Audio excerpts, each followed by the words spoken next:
Hello, everybody, and welcome to the Night Owl, a show that we do twice a week where we talk about all the latest in pop culture news, TV and movie reviews, gaming news, and just the general conversations of the day. For those who don't know me, I'm Price of Reason, and with me, as always, is my co host, Professor R2. How's it going, Professor? It's going all right. Busy evening. I spent a little while chatting all about Quantum Leap on Quantum Leap Revisited with funnily enough, with the host Price of Reason earlier this evening. Yeah, Well, it was great that you were on that show. yeah, it's fun to join. You've Yeah. had like an open ended invitation to always join that one, but now you've finally done it. Mary White, it's the Quantum Leap stream's fault the price is running late. Sorry about that. Yeah, I probably should have been better with the times. But no, actually, we did stop that one, but then hold on. Price of Reason Live, need to fix your title screen. It has EST, but we're on EDT now. Maybe just say Eastern. I have no idea what you're talking about. I don't even know where I find this. Like I don't know where to change it. On the the little blue screen that you've been using. Yeah, I have the again. default. Yeah. I don't know what you're talking about at all. Blue screen where? As Anyhow, the yeah, don't worry about it. it'll be okay. I don't even know if I have any control over it, but it's nice to see you here and it's nice to see everybody here. So thanks for coming to hang out with us. And yeah, there's a lot of stuff going on, right? Oh boy, yeah, we're the tariffs are all off, and then the tariffs are back on, and then Elon is in, and then he's out, and man, so many different things. It's funny. Yeah, I now I got what you're saying, Tex Rogers. Basically, the thumbnail to the Night Owl, if you're watching on YouTube, usually looks like this kind of pink thing. Yeah, And yeah. then I'm and then colorblind, so I couldn't tell if it was purple or blue or what. Yeah. whatever it is, sort of purpley pink. But then after a while, it becomes the thumbnail. It's a very long story. Hard for me to change that. But uh, hey, Zunner J5. What I wanted to say is that and I think I said this to you earlier this week that I feel like this hasn't been a great week for Trump, and I still feel like it's not a great week for him. I'm not saying that everything isn't working for him, but when it comes to the tariffs, he's been going a lot of back and forth on it. I know that it was part of his negotiation tactic, but at the end of the day, now you have courts interfering. But then they reinstated it, like it was appealed to a higher court. So first, his tariffs were sort of paused, but then a higher court managed to actually release whatever these activist judges were doing. But in general, I don't know that everybody, and especially on Wall Street and things like that, have loved all of this tariff stuff. It created a very kind of unstable feeling. In addition, you have Elon Musk, which, it's been talked for a while that he would only sort of work for a limited time as sort of a government employee and then take a smaller role. But I do feel like the way he left and the way he also did that interview and heavily suggested that he wasn't happy with Trump's big beautiful bill and things like that. There was this kind of feeling that he may not be so happy with how his changes weren't really codified into law. And in addition, he didn't like the big spending from that big beautiful bill. Yes. And it wasn't just like, oh, I have to run a company, so I'm just going to step back, but everything is great. It felt like he was really taking a step back and he seemed unhappy. Uh, Now what we see is, I don't know if you saw this, that apparently Trump said, well, tomorrow Elon Musk is going to be in my office. Everything is great, which I don't really know what all of that means. Did you see that? Oh, I hadn't seen that one. Let me see if I No. can find it. Yeah. I had been following. So there was a trade court, the Court of International Trade in New York on Wednesday, had initially said that they were going to shut down. Trump does not have the powers that he has. There was a thing to deal with the tariffs. Let's see here. I can share a screen real quick while you're looking Oh, up this is the the other other one that I thing. wanted to show. Oh, But okay. yeah, Go ahead. No, go ahead. so We can come back to the this tariffs. thing, Donald Trump now is saying, after there was all this talk of like Elon Musk being unhappy, it says, I'm having a press conference tomorrow at 1:30 p.m. Eastern with Elon Musk at the Oval Office. This will be his last day, but not really, because he will always be with us, helping all the way. Elon is terrific. See you tomorrow at the White House. So this, I don't think this just came out of nowhere. I think that there's been stuff going on recently, and I feel like, Trump is trying to sort of mend whatever this is, or do something positive. And Hmm. if nothing else, he also understands that the optics of Elon Musk leaving unhappy are not good, and Elon Musk apparently is cooperating with this. So I'm curious to see what'll happen with this press conference. What do you think about this situation? I think he wants to make sure that they're keeping a unified front on this. I think Musk certainly has had he's made some statements, right? I think he has some feelings about he came in to do the work that he wanted to do with Doge with a very I think very focused mission, which was let's cut wasteful spending. And the purpose of that was always not to, necessarily to gut this agency or that agency. It was to shrink the size of government so that we could shrink the spending so that we could help to balance that budget. We would not have the massive deficits that we have had. And now, of course, what we've seen is, as he's wrapping up his time there. Remember that he was initially, he was brought on, and they said, "Hey, he's coming on as a special employee. He's going to be here for a certain period of time," and so, he's not a permanent overlord of whatever. He's a special government employee.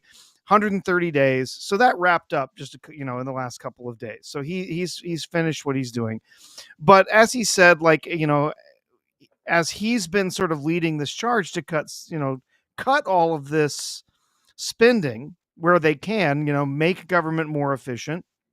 Now there's the big beautiful bill, which is in fact offering a bunch of tax cuts. And no, they are not all tax cuts for billionaires. That is the most overdone statement that the left makes, that Democrats make. It's always, any tax cuts are always for billionaires, right?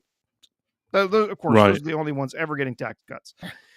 They always say that, of course, because if there's any tax cut at all for the highest levels, even if it's a tiny one, imagine, if you multiply, you know 1% across a billion, yeah, they're going to save a lot more money than someone who only makes $60,000 a year who gets a 10% tax cut, right? It doesn't mean that that's not going to mean a lot to that person making that 60 thousand a year, getting a 10% tax. They're going to love that. That's going to make a huge difference for them.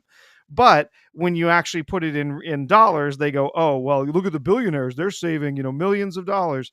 Well, it's a totally different thing. It's ridiculous. So there were tax cuts in there. There's other stuff in there. There's a lot of spending in there. And so, yes, Musk is coming in and saying, look, I was doing all of this work to try and cut all of this spending. And then there's this big, beautiful bill, and it's not really doing anything about the deficit. It's continuing spending. It's continuing. It's pumping up tax cuts that are going to, again, lower the amount of money that's going to be coming in. Now, there are arguments for tax cuts actually increasing revenues because they incentivize Businesses, yeah. more activity. They incentivize, they put more money back in people's pockets, they put more money back into businesses, and so then they can go out and they can spend. They can invest in their businesses, they can spend on products. And so yeah, there's what's called in economics, there's what's referred to as the Laffer curve. And that is where you have, the tax rate sort of balances out on revenues, right? And a lot of Democrats seem to think that curve is flat. Like, if you just increase taxes, you're going to continue to make the same amount of money. That's not going to happen because people are going to stop spending, right? And Right. then you also have Republicans, you have conservatives, they want to lower tax, keep lowering taxes, but there is going to be at some point where you have all of that come down so far that in fact now, even though you may have incentivized, you put more money back in people's pockets, you put more money back into businesses, there is going to be a point at which now you are actually going to be losing revenue from taxes. So there's a lot that goes into kind of figuring out where that number is, but it is realistic to say that we can actually boost economic activity by cutting taxes. So when you actually look at what the CBO, the way that they grade these bills, right? They don't really do a lot of analysis to show how it might change things if economic activity increases.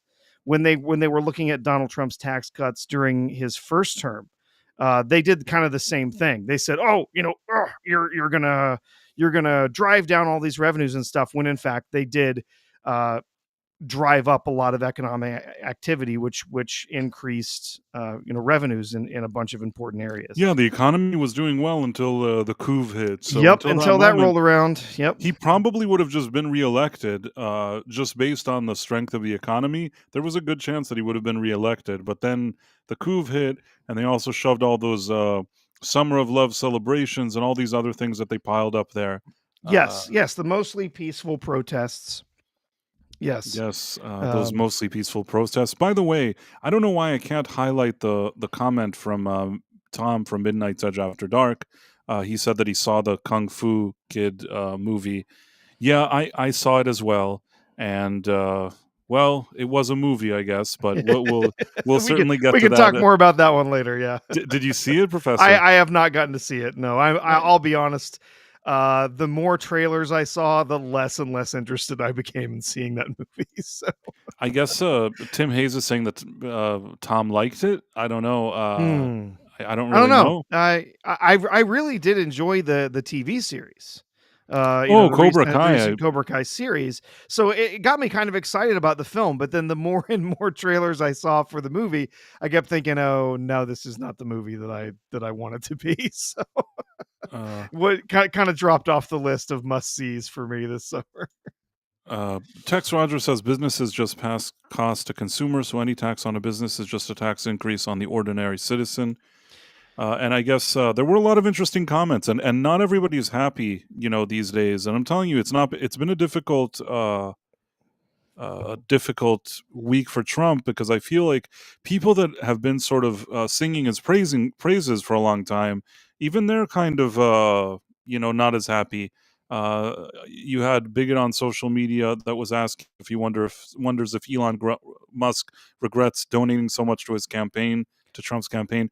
I don't think he does. At the end of the No, day, no, I don't think so. if you think of what would have happened, at least in my humble opinion, I obviously don't think that Joe Biden could have been president for another 4 years, and I also don't think that Mm-mm. Kamala was a great candidate. No. Uh, i if there were even some good candidates, like I thought Tulsi Gabbard and to a sort of lesser extent, Robert F. Kennedy, I thought that those were more reasonable candidates that the Democrats had, but they somehow chased them away. If you're more moderate, I'm kind of a middle of the road person myself. I think that those type of candidates would have spoken more to me. They kind of ended up with Kamala, who felt very much, I don't know. She just didn't feel like a strong candidate to me. Marla Sharondoff says neither Trump nor Elon Musk know what they're doing. I actually think that Elon Musk, out of the two, has proven with stuff like Twitter that he does. I mean, he of course with SpaceX and all the other stuff that he's done as well. But I'm saying, like, I thought Twitter was a good case study of him taking something which wasn't doing well. He came in, completely did a bunch of cuts. He got rid of 75% or something of the workforce, did a bunch of cuts, changed everything around, innovated, and I really think he turned that whole platform around. I think that Yeah. it's a lot more viable now than it was when he got it, and he did You'll it. you'll There's nothing. remember you'll remember all of the people who were saying, well, you came in and fired, 80% of the engineers or whatever. All of them saying that, oh, Twitter's going to collapse inside of a week. There's no way they can keep it running with so few people there. And I'm still waiting. I'm still waiting for it to Uh, collapse. Sean Green says, "You're left of center." I don't know that I'm left of center. Actually, I'm more of a center center. I don't really know why you think Yeah, and I I'm don't, left with. just trying to label those things anyway. I mean, where is the center anymore anyway? The left has gone so Right, right. I completely don't even. off the off the reservation, and you've got people on the right that are completely, whack jobs now. So I mean, you've always got people in different areas, and then there's different things too, like sometimes you've got people who are economically they're very conservative but maybe socially far more liberal, right? And so it's trying to put labels on things like that is kind of a fool's errand sometimes. No, and I'll say something else. I've always considered myself an independent, and I've never registered with any party. There's never been a party that I've registered with, and I'm like, okay, I'm part of this party. Never.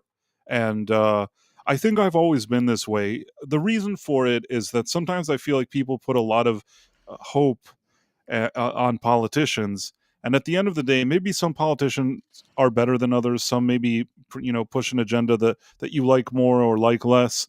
But at the end of the day, there's always this feeling that they're politicians, and maybe because of that, I'm never able to fully get excited about one politician or another. But sometimes you do have to make a decision, and you can't look. You look around and you say to yourself, "Well, these people, probably shouldn't be elected," whereas the other people, maybe they're the better choice. But yeah, I'm usually not super excited. That's just the way I am. But if you are, it's totally fine as well. You know what I mean?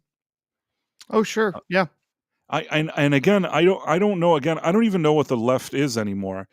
If I look at what the left is today, I would say that I oh, here Bigot on social media says the left doesn't even know what the left is anymore. It's more green policies and things like that.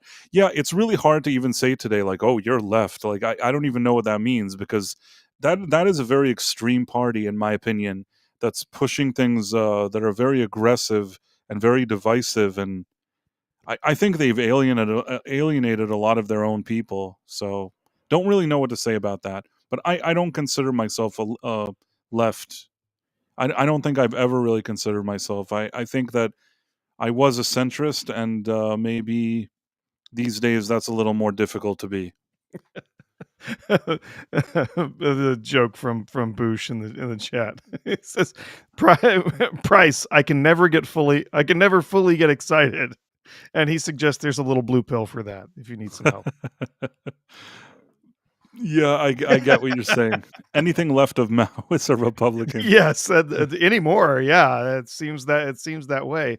There's, they've and honestly, that has been part of the problem with the Democratic Party, the Democrat Party here in the United States, is that they don't know how to now they can't be a big tent party anymore, as you would call it, like everyone's invited kind of party anymore, because they've decided that, well, you've got all of these different things that you have to sort of be ideologically pure on.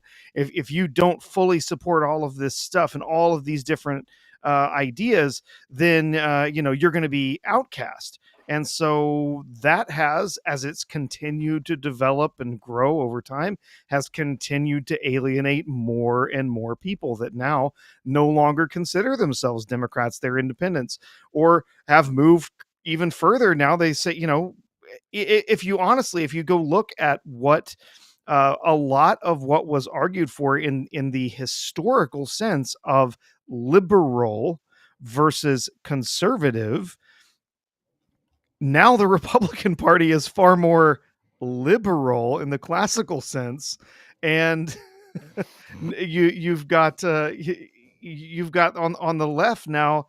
They're not conservative now. They're this progressive group now that says, oh, we've got to have all of these wild things that you've got to have as part of what we're doing, all these ideologies that you have to accept. It's kind of wild. It's really strange. Sean Green says, I'm a realist with common sense. That's good to know. By the way, I did respond to Marla Sharondoff's comment, but then I didn't see her. I hope I didn't chase her away. Anyhow, Marla's really, really nice. I really like Marla. So, Mhm. and I'll say another thing.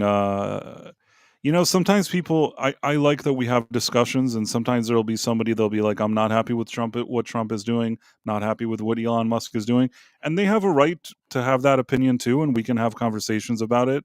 I think that in life, if everybody just agrees about everything, it makes things less interesting. And having a Yeah. discussion and conversation are things that I enjoy. So I have no issue if Marla feels one way or another. Yeah. And sometimes people have different opinions, and that's fine. Yeah, Uh, and we can have different opinions about people, personally versus the policies that they support.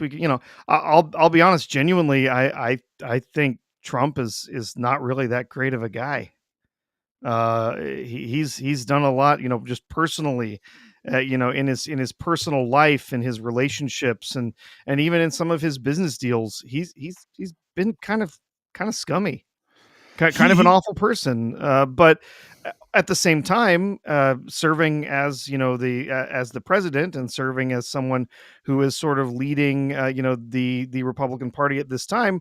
There's also a lot of policies and ideas that I fully agree with and support. So there's just lots of different perspectives, and the important part is that we all just respect each other, right? That we all are still able to shake hands after we have a even a heated discussion. Exactly, I agree. And it's to Phobos who gave a Rumble rant. I'm trying to see. I think it was for $1. If not, I'll check in a second. Taxes matter less than you think. The government has three ways of making money, and each way screws over us. They tax, print, or borrow it. All are forms of taxing us. The government need to earn money and waste less. That's fine.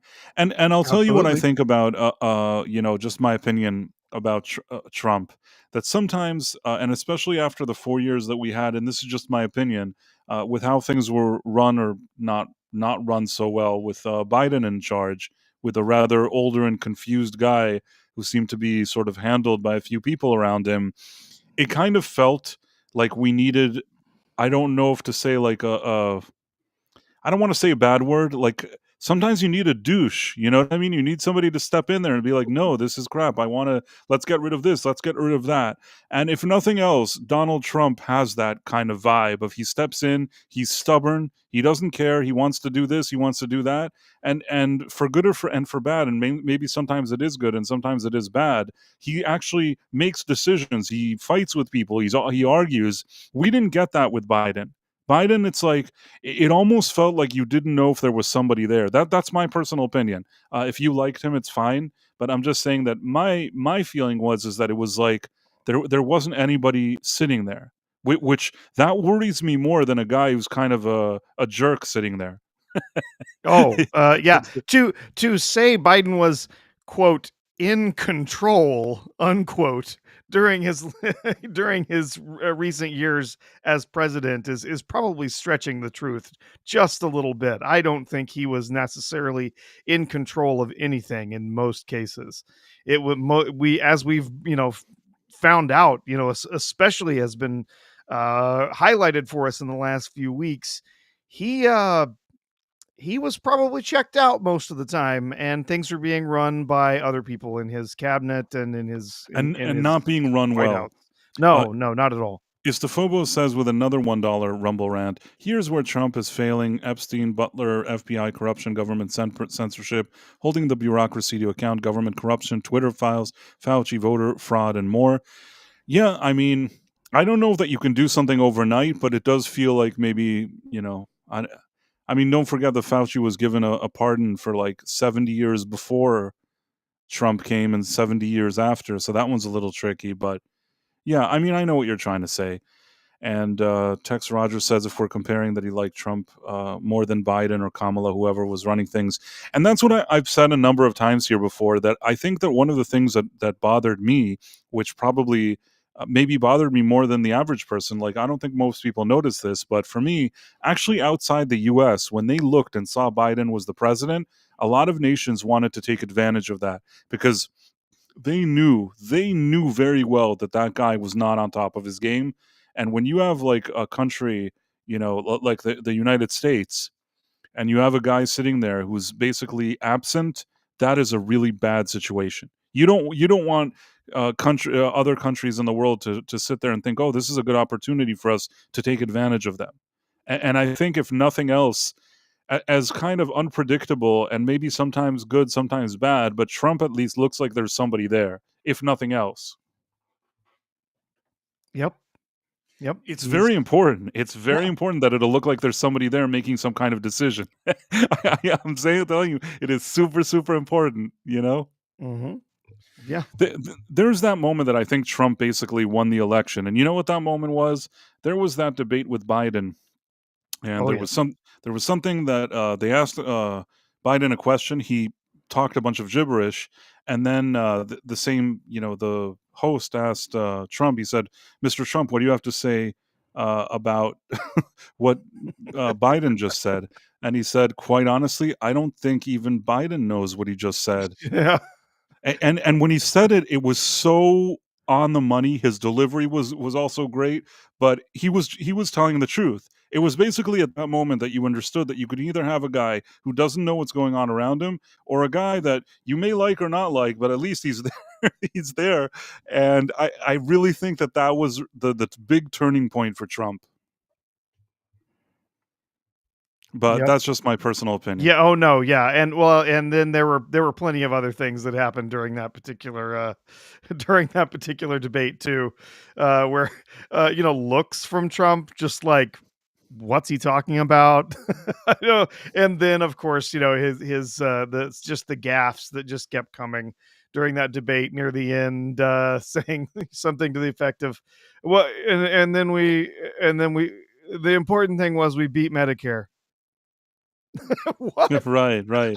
He beat Medicare. We beat Medicare. That was Sure very, you very did. strange. Yeah. Yeah. Uh, it's the Phobos. He needs to be talking about it. Look how Baton Bongino just folded FBI guys that should have been fired, gotten promoted. Yeah, I don't know. I mean, I can't say that I know all the ins and outs of everything, but I will say that sometimes you promise a lot of stuff on the campaign, and whatever your intentions are, once you're there in Washington trying to move something along, sometimes it's not as easy. But what I will say is, and this is what I think that the last few weeks have really shown, and felt like a sort of change in sentiment, which maybe it's a temporary change, maybe it doesn't really matter in the big picture, but everybody was thinking that Trump, together with Elon, coming to make a real change, well, that's going to be amazing. That's going to be something that you know that'll really get things done. But now that we've hit this crossroad and this kind of bump in the road, it almost seems like even these guys, Trump being stubborn and Elon Musk being smart, I think that these guys together not really being able to do stuff gives me the feeling that no matter who you have, they just can't. They're no match for the bureaucracy. It's definitely a huge thing, a huge challenge, for them to overcome. I mean, you're talking about entrenched bureaucrats that have been there for a very long time. Lots of handshake deals with politicians who are there to make sure that they get their funding. All sorts of stuff. It's very deep. In fact, we do have a couple of rumble rants, I think, from Istophobos. The one about 5 minutes ago, and then Oh, another one from about 3 minutes ago. Scroll back. okay. Hold on. Let me Yeah. find them. Well, this one with the Epstein and Butler thing, I think I got that You one. got that? Okay. Then there was another one. And the largest threat to this country, private equity buying up residential real estate, is murdering the American dream. I agree with you. Um, I don't know if there's one after that because I couldn't find another one in addition to No, that. that's it. That's it. That's it. What I will say is, and this I remember a friend of mine telling me. I'm sure it's in a lot of areas, but this is a friend of mine telling me in Las Vegas. There were some times like that was a market that at some point was really up, and then it was really down. I think then it was up, then it was down. I'm not even sure what the status of it is now. It's probably I would assume on the up and not on the down. But in any case, at the time, there was a moment in time where all those real estate residential ones dropped significantly, and you had these kind of companies, in some cases, not even looking at the property. They just want to buy it. I had a friend, and this is how I know. I had a friend that he rented an apartment from somebody in Vegas, and there was such a gold rush for these kind of companies to buy up properties. is that his landlord that owned the place basically quickly told him that, based on their contract, there was an out that they could tell him that he needs to go, and they booted him out because somebody bought the apartment. And this person that bought the apartment was part of a company. They never even came to look at the place. Yeah. So when you have companies just blindly buying like real estate, like from, remotely, not even looking at what they're buying, that there's like, that's a sign that these companies are Mhm. really taking control of these residential areas. And yeah, it is killing the American dream, because it's making it harder and harder for Americans to own their own property. Yeah, it is. Yeah, and in a lot of places, it has made that virtually impossible. Yeah. So that's very very frustrating. Yeah, that yeah, and there's a reason I think we are going to start to see a lot of people that are going to be fleeing the more urban areas because they're not going to have the opportunities that they would have in other places. So, yep. Wait a second. Bigot on social media. It's amusing to me that an excuse from a superpower like USA for not releasing the files is national security makes USA look weak. I know there's a lot of people and a lot of conspiracy theories, and everybody has an opinion about this. I will personally give my probably somewhat moderate opinion. Once you're dealing with so many kind of uh, powerful people, maybe all over the world, that perhaps use the services of Mr. Island Man, I think that once you have like kings and rulers and things like that were involved in it, that's always going to be a very difficult thing to do. Now, I'm not saying that I think it's right. I think that if somebody did something bad and people want to know about it, I think that makes sense. But I'm trying to look at it from a slippery politician perspective, and in some cases, maybe you know maybe people they have their reasons for not releasing it. It may not be fair, it may not be just, and not it may not be what we want, but I assume that there's something like that going on. It's not just I know the obvious conspiracy theories, but I actually don't agree with those, but that's just my opinion. Price says, what the heck are you talking about? I don't know. What was I talking about? That was I was talking about the real estate. And then Istophobos, another dollar rumble rant. Until we get term limits and change how the census works in terms of allocation, congressional seats, nothing will change, and our republic is lost. There are a lot of issues. There are a lot of issues to address here.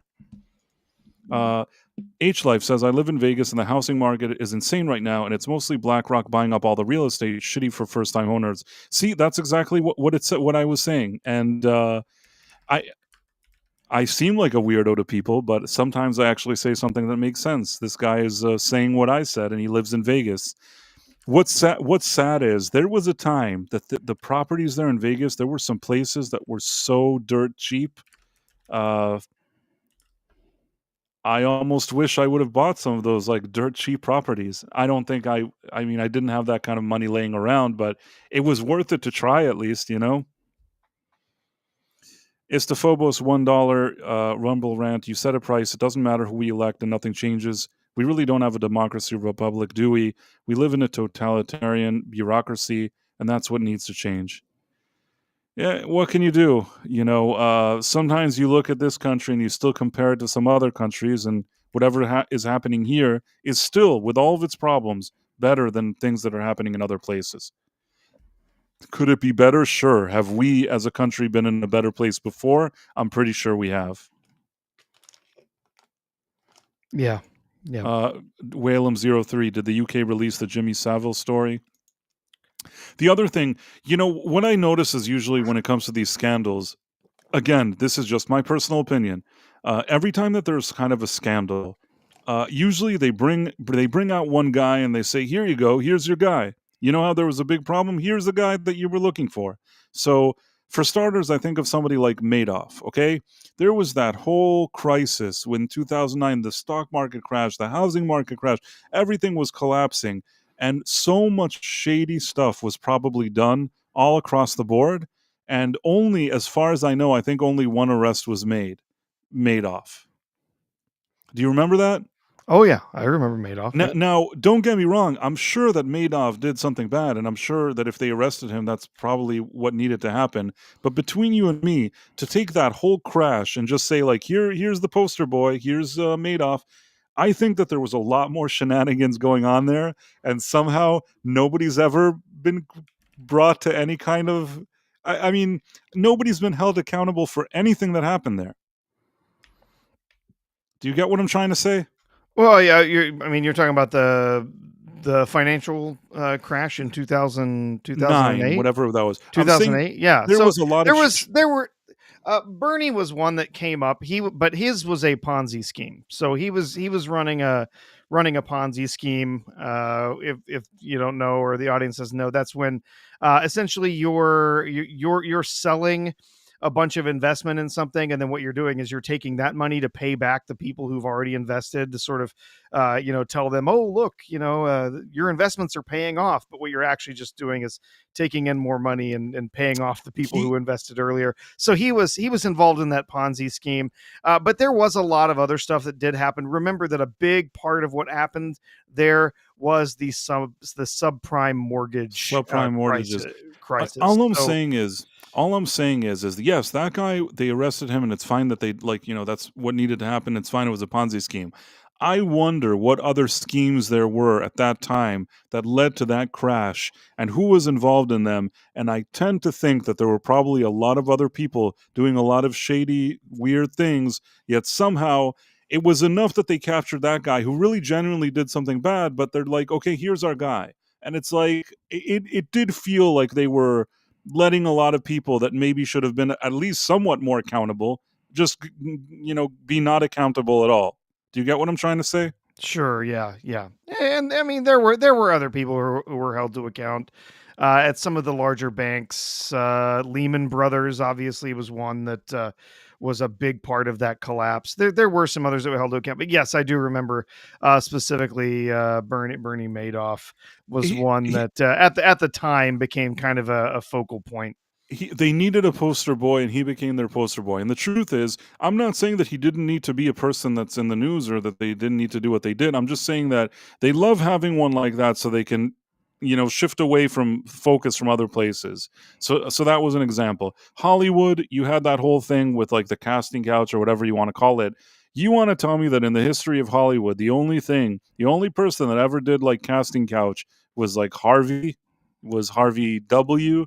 I don't think that was the only guy. You know what I'm saying? He was probably a very greedy guy, and he was very powerful and at the top, and that's why he was like it was a good find, and it was exactly the type of quote unquote poster boy they needed.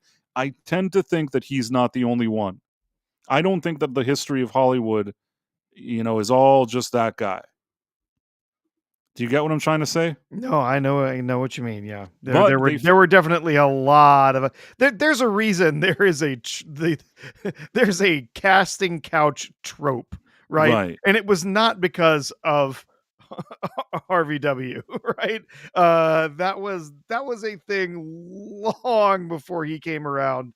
That was that the scummy producers back in the 50s and 60s were well known to do that kind of thing, right? There's there's even, of course, from the film The Godfather, right, where you have the film producer who's talking about it. I got a singing lessons and acting lessons and whatever, and then he basically goes on to talk about how she was the best piece of ass I ever had, right? I love That that was scene. I that was love oh that yeah, scene. it's perfect. It's a perfect scene.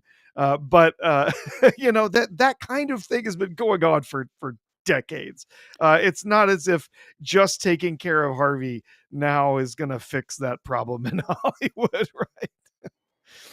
Um, Oh yes, and Istophobos. Harvey's real claim to fame was turning the Oscars into a commodity that he controlled. Yeah, I mean he did commodify the Oscars to the point where literally for decades now it's been something where you can just buy your Oscar. You come in and you throw enough money at the right people, and you're going to be walking away with an Oscar instead of a more deserving film. Yeah.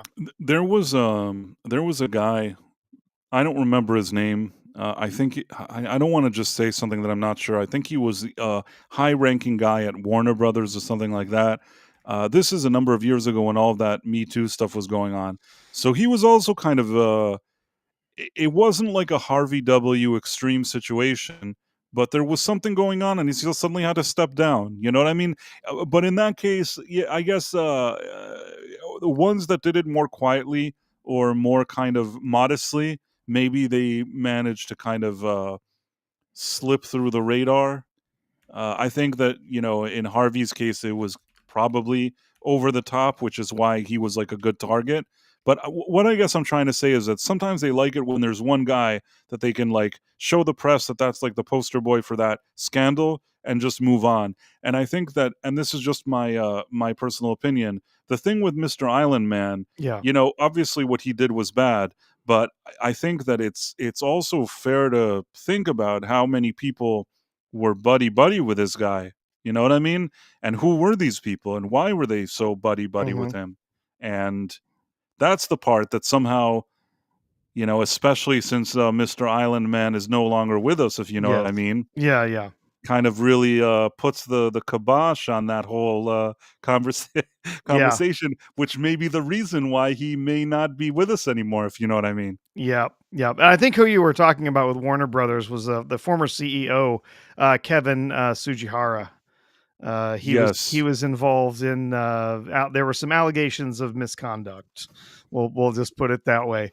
But yes, he had to step down, 2020, 2019 Yeah, I at remember some something point, like yeah. that, but then nobody did anything. You know what I mean? They took a big carpet, they swept that under the rug, and that was it. And there were others like those guys. You know what I mean? Yeah. Uh, I always think to myself, if Harvey W. looked, let's say, like Brad Pitt in his youth, I think that probably you'd be hearing less of this whole scandal with him, anyways. You know what I mean? It's Oh, yeah. the fact that he kind of looked like a unappealing whale. Is that a good way to describe him? I don't know. Sure, sure. I don't know how we got here. Yeah. No. Sean Green is probably already very upset. Sean Green, like the second I say something, I'm like he already like tells me I have like TDS. And I'm like an idiot. But I it's fine. Sean Green is kind of like those people that watch like a sports game and gets like upset at every play that he doesn't like yelling at the person that didn't like put the ball in the basket or something. I could be wrong, but that's my impression. Yeah, just looking at some of the Sean Green was saying something about they were talking about something with the Wizard of Oz. He's saying didn't the original Tin Man get cancer? Cancer? No. The original person who was going to play that was Buddy Ebsen, and they early on they were testing out all kinds of different makeups for the Tin Man, and Buddy Ebsen was doing all kinds of what do they go film tests, screen test, whatever, when they actually they test it because they can put the makeup on, but they want to know how it looks under lights and on camera and stuff. So he was doing the camera tests, and one of the things that they used was a mix of aluminum with like with some adhesive and some aluminum that painted his face with it, and he inhaled some of that aluminum dust and had a severe reaction to it, and in fact dealt with lung issues for the rest of his life. And he didn't even get to the part in the film, poor bastard. That's the worst. Yes, that's a well-known story about, yeah, they originally had the dust. They sort of put it on there with like some adhesive, and then yeah, and after he inhaled it he had a horrible reaction. He was in the hospital for a while, if I remember correctly, but that, yeah, they and then he after that whole thing he didn't even get the part. It was terrible. Yeah, I remember there was something. People used to just like die in productions and stuff, and that was kind of swept under the carpet, but that was a different time. Yep. And then they mentioned something about a munchkin hanging themselves. I do believe that one was an urban myth. Yeah, I've heard, but I've heard a lot of strange things. They were Yeah, drunk or something. I have no idea. Those, I feel like productions back in the day were like the Wild West. it was pretty wild. Yeah. Uh, anyhow, I yeah. What else? How did we get to the Tin Man again? Talking about how crazy Hollywood is, started by talking about Harvey W, got into talking about Harvey W by talking about Island Man, and we we Madoff started talking about that because of Madoff, and and the housing. well, of course, a lot of people are very upset that that there's an Epstein list that we haven't seen. Now, honestly, I'm not entirely sure what list they're talking about. Right? I'm still not understanding because we did get a list of the flights, the flight logs or whatever. We got that. Yes, it was heavily redacted, but they also they do have to redact it for people's names who would be on there who are victims. They can't put that out there, especially since there's a number of victims that have not come forward specifically to allow them to be known as part of that whole situation. But then there's supposedly a client list somewhere. I don't. uh, I don't know that that's going to be the smoking gun that people think it is. But then on the other hand, there's also the likelihood that maybe they want to hold on to that client list to use it to blackmail people. So if you think the government doesn't do that, you're kidding And yourself. anything is possible. You know what I mean? Anything is possible. We really don't know. I've heard the different conspiracy theories, and to tell you the truth, don't really know what to say about it. But I think that if there was a situation where, like you said, even a government, even ours, had some kind of information that was useful to them, stranger things have happened. And in addition, it's also like, forget about that.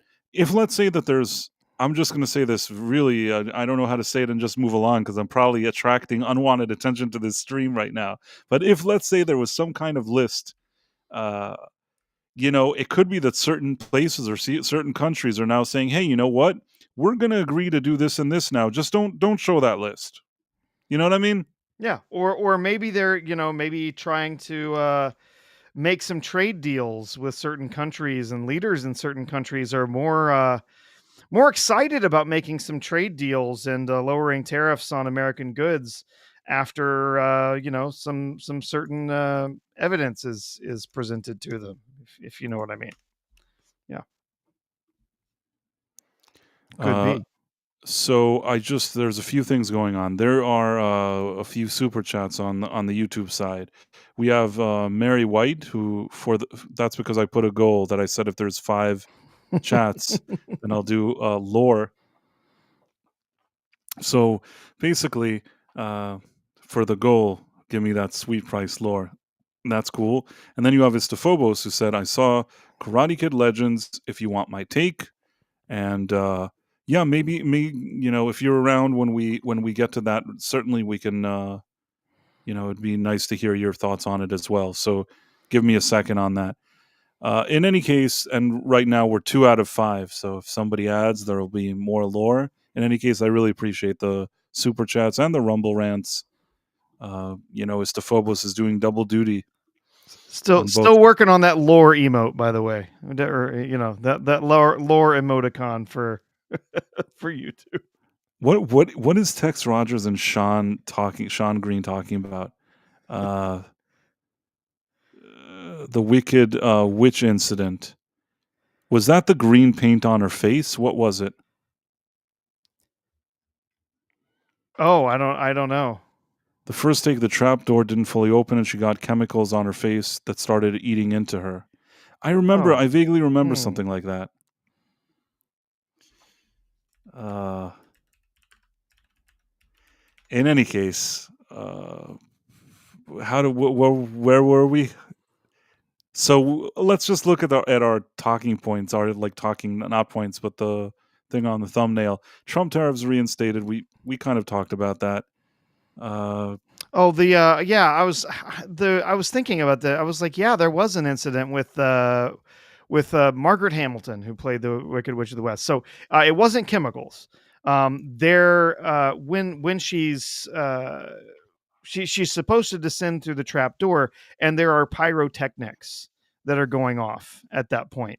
And so on the first on or first take, one of the takes, the trapdoor failed, and so the pyrotechnics went off in her face. Yeah. I see. Istafobos gave another $2 super chat on YouTube. Really appreciate that. 3 of 5. I sold a carburetor today. Price gets the money. Thank you so much, man. I appreciate that. What was it a I don't. carburetor for? I want to know. I need to maybe a hear the Istophobos lore.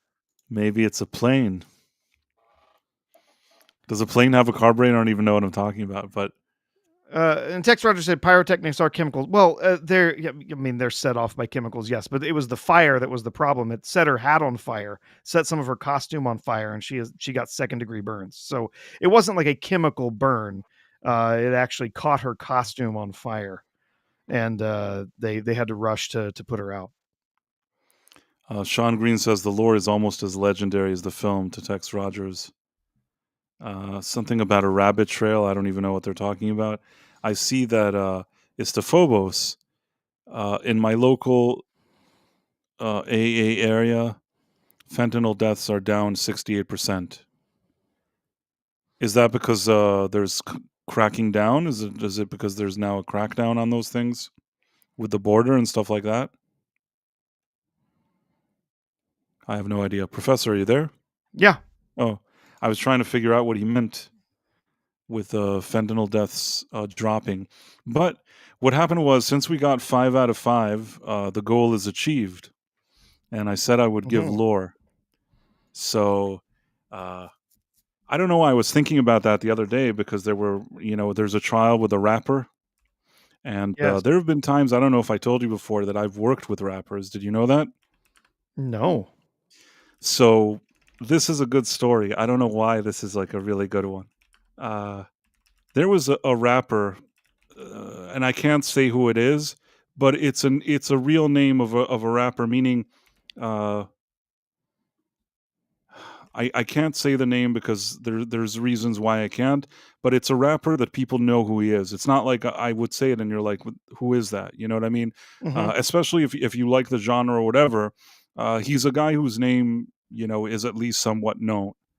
So relatively earlier in his career, or at an earlier stage in his career, I used to do more work with him, and because he was sort of early stages, he didn't have like proper management. He didn't even have like proper agents and things like that. Uh, things were moving very fast for him. He got like a record deal. He got all this stuff, and suddenly he was sort of in demand. And during that early stage, I was one of the people working with him. Uh, and what happened was is that there was some big event happening. I guess I can say that it was in Florida. I think that's fair enough. That it was in Florida, this event, and he was supposed to perform there. So basically, these are pretty good deals if you're a rapper. You know what I mean?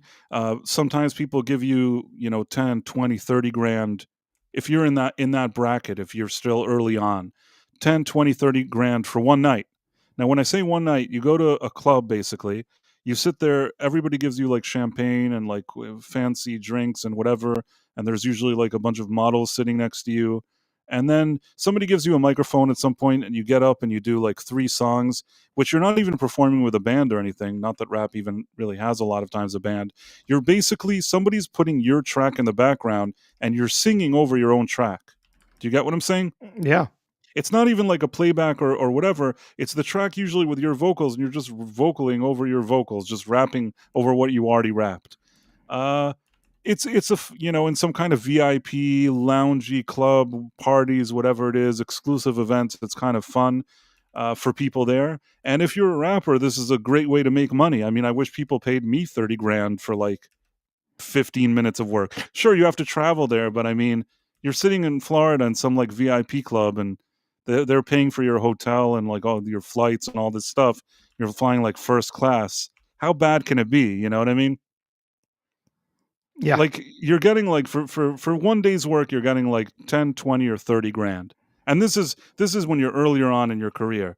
So this guy, he was always a difficult guy, and I think over the years, I think other people have known that he's difficult. But I was kind of, early to the party, and the reason I'm telling this whole story is that once I sent him to that Florida thing, and it was this big event, and he had some fancy hotel, and they gave him like the royal suite, probably like, a million rooms and all these jacuzzis and whatever it is. And I thought everything is great. The thing is going well. And I went to sleep. And at around 2 a.m., I get a phone call. Are you with me? Hmm. 2 a.m., I get a phone call. It's this rapper. And he tells me there's a serious problem. And I said, "Okay, what's the problem?" Now I'm awake. I'm thinking, "What happened here?" There must be serious. Somebody, you know, there was a problem with the show. There's a problem with the venue. There's a fire that broke out. Maybe some people, I'm not saying that in that field people shoot each other, but you know what I mean. I'm trying to think, what's the serious thing? I'm like, okay, what's going on? And I'm awake, like at 2 a.m., whatever it was. He goes, "Listen, I was looking at my rug now, and I noticed that there was a stain on my rug." And I said, "Excuse me?" And he said, "Yeah, I'm standing here. I'm looking at the rug, and there's a stain in my rug. We have to do something immediately." And I said to him, "It's 2 o'clock in the morning." He's like, "I know, but this is a real issue." I said, "You're in the royal suite. They give it to like the president. You know what I mean? Of like a hotel, like the fanciest room. What stain? What stain on your carpet?" And what I think to this day is he was probably drinking some champagne that they brought him. He probably made the stain himself. You know what I'm saying? He probably spilled some champagne on the carpet, and he's calling me at 2 a.m. with a stupid stain. And I said, like, I don't really think that there's anything we can do right now about this situation. Like, probably can't give you a better room than they've given you. They already paid you a lot of money. I don't really know what you want me to do now. So you know what he told me? Are you with me, Professor? Yeah. So he goes, Oh no. "Listen." He says, "Listen, I'm gonna man up and stay here tonight. But in the morning, we really have to take care of this shit." And I'm thinking to myself, "You're gonna man up and stay in the royal suite?" Like, this guy is like such a jerk off. You know what I mean? But all I just figured to myself that I'll go to sleep, and maybe this will just go away. And thankfully, at least in my opinion, he ended up drinking or whatever he was doing, whatever recreational activity, doing so much of it that he never even woke up to. By the time he woke up, he already needed to leave the room. So there was never a situation that I had to find like a hotel owner and tell him that there's a stain on the rug. But man, I don't know why that story always stays with me, like, that somebody would call me and bother me in the middle of the night with some stupid crap like that. That was my lore. There's the lore for this evening. Yes. I hope it was a good one. Some guy. Granola Grin says he bludgeoned a hooker in the Yeah. well, I got on the You rug. gotta Who wonder. You gotta wonder, right? blood stains for the dead are it's possible. Anything is possible. But he did use that term. He said he was gonna man up and stay there. And, like, I've never heard of anybody that needs to man up to stay, like, you'll never get that room just as a regular citizen, you know what I mean? The amount of money that room costs a night that you even call, and I'm sure anybody that ever hears this story from me, like, once in a blue moon when I tell it, tells me the same thing that I thought. He probably caused the stain himself. I'm pretty sure there was no stain when he got into that room. Oh, I'm sure. I'm sure. I see somebody said Vex Electronica. Is she here? Oh wait, Yeah, she popped in. She's popped in just a little bit ago. is Price describing the Diddy party that he hosted? No, but I'm really really thankful. I know I probably told you this before. I must have that I almost once worked with Diddy. Yeah. And at the end, it didn't work because I was working for a venue that wanted to book him, but he had this crazy rider and these terms. Like he wanted you to buy all of his. He was a partner in Ciroc or whatever it's called, like a vodka company, Yep. and he wanted, if you want to book him, you have to buy like X amount of like crates of Ciroc. And I think that the venue that I was working with had an agreement with a different vodka or whatever it is. So he was starting to make all these weird demands, and then they just called me and said, "You know what? Fuck it. We can't deal. Yeah. Sorry, Sean. We Did can't." Diddy doesn't show up to a party without he needs the brown M&Ms, 1,000 bottles of baby oil. There's a few other things. Exactly. Yeah. And I am so thankful. Imagine that I would have to be a part of a production and somehow involved in that. I am so thankful. Like, at the time, I wasn't that thankful because I put some work into it, and actually a deal with him could have translated to money in my pocket. But thinking about it now, I am happy. It feels like I'd now be sitting in some trial testifying over weird crap. So I'm so happy that I had nothing to do with it. And yeah, the only time that I ever had anything, I told you I once went to a party where he was quote unquote supposed to perform at or something. It was at a nightclub in New York City, but at the end he showed up and left immediately. Like it almost feels like he showed up. Either somebody annoyed him or he showed up, grabbed money, and left. He never performed. He never did anything. And honestly, I couldn't even care less because it's not like I even like his music.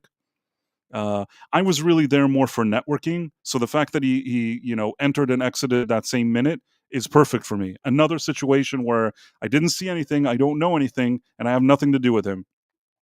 I see nothing. Sorry. He manned up and slept with in the room. Yeah, maybe. Who even knows? Who even knows? But that was a true story. And Price knows too much. Yeah, sometimes I do know too much, unfortunately. The puppet who knew too much. And now I guess let me try to find Wait, Limo 3. Imagine that sock puppet drenched in baby oil. just never got a chance, never got a chance, and I'm really happy about it. Yeah. It's funny because I actually did do a lot of business, like a lot of things, events that had to do with rappers, thing like that, and that's one that I steered away from.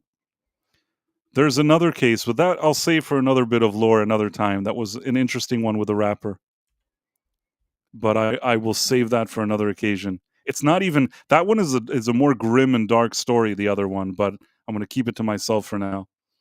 Let's see. I'm sending us to Phobos an invite since he saw this movie, and if you want to talk about it, we can. Networking is his code word. No, I mean, there was a time back in the day where, like, getting to know people in the industry, that had to do with artists and talent and things like that, it seemed like a good place to be.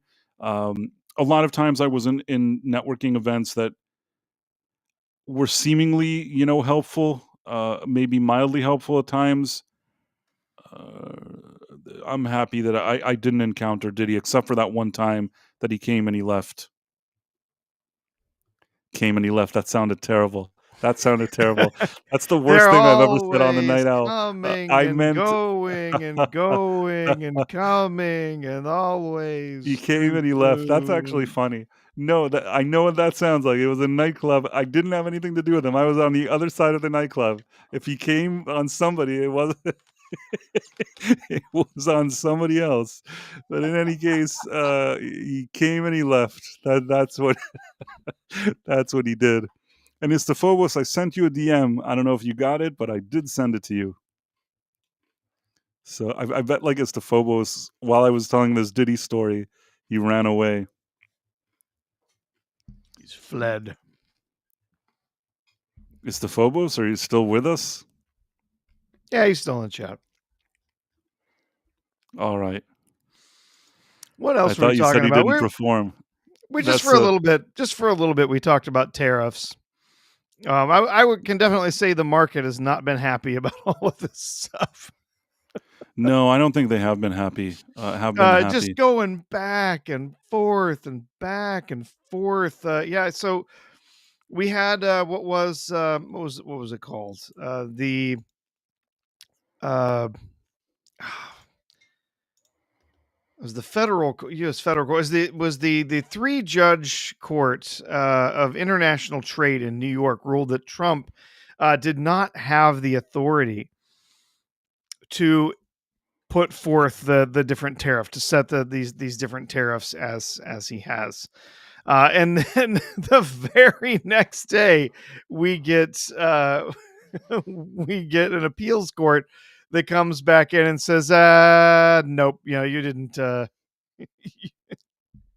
you didn't read that law correctly, or whatever." So initially, it all goes back to the what's called the International Emergency Powers Act in 1977, IEEPA. Sounds like a type of beer, but IEEPA. Essentially, that's delegates powers to the president in the form of authority to impose tariffs, right? That they can now control the tariffs, and so essentially, what the initial court was saying, the trade court in New York was saying was, that doesn't give him unlimited powers to do whatever he wants. And then the next court, the appeals court, came back and said, actually, yeah, it kind of does. Depends on how you read it. So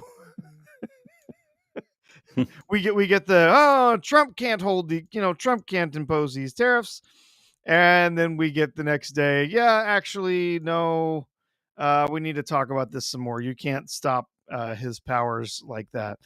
And it just brings up more of this issue that we've constantly seen with over activist judges. with these judges over the last few weeks. And the arguments continue to grow for saying that, what, this is not acceptable, to say that now these judges now have all of these powers to shut down anything that the president wants to do. They get to make the decisions whether it's okay that he does this or that he doesn't, and that that it's not just the Supreme Court that's the check on this, right? We're talking about these judges that are in all of these districts all over the place, and they're like, I am slapping an injunction on this, and it's nationwide. Little podunk district judges. Yeah, can you guys hear me? Yeah, we can hear you. Oh, now. okay, Yeah. great, thanks. Little district judges all over the place say, just you know what? Nope, I don't like what he did. I'm going to put a nationwide injunction on this, and it's absurd. That should not be a power that is okay for a district judge. Now, if this gets as far as, say, the Supreme Court, obviously, yes, he has to obey what the Supreme Court is saying. Even if we're saying, some of the larger, Supreme Courts in different states, or some of the different district federal courts, that would then I don't know, but there needs to be something somewhere where they talk about, hey, the little district guy in this little court over there in Ohio, you don't get to decide for the entire country what the president's authority is. Or 60-year-old blue-haired lesbian woman judge appointed by her cousin. Yeah, exactly. Right. You kind of know how she's going to roll.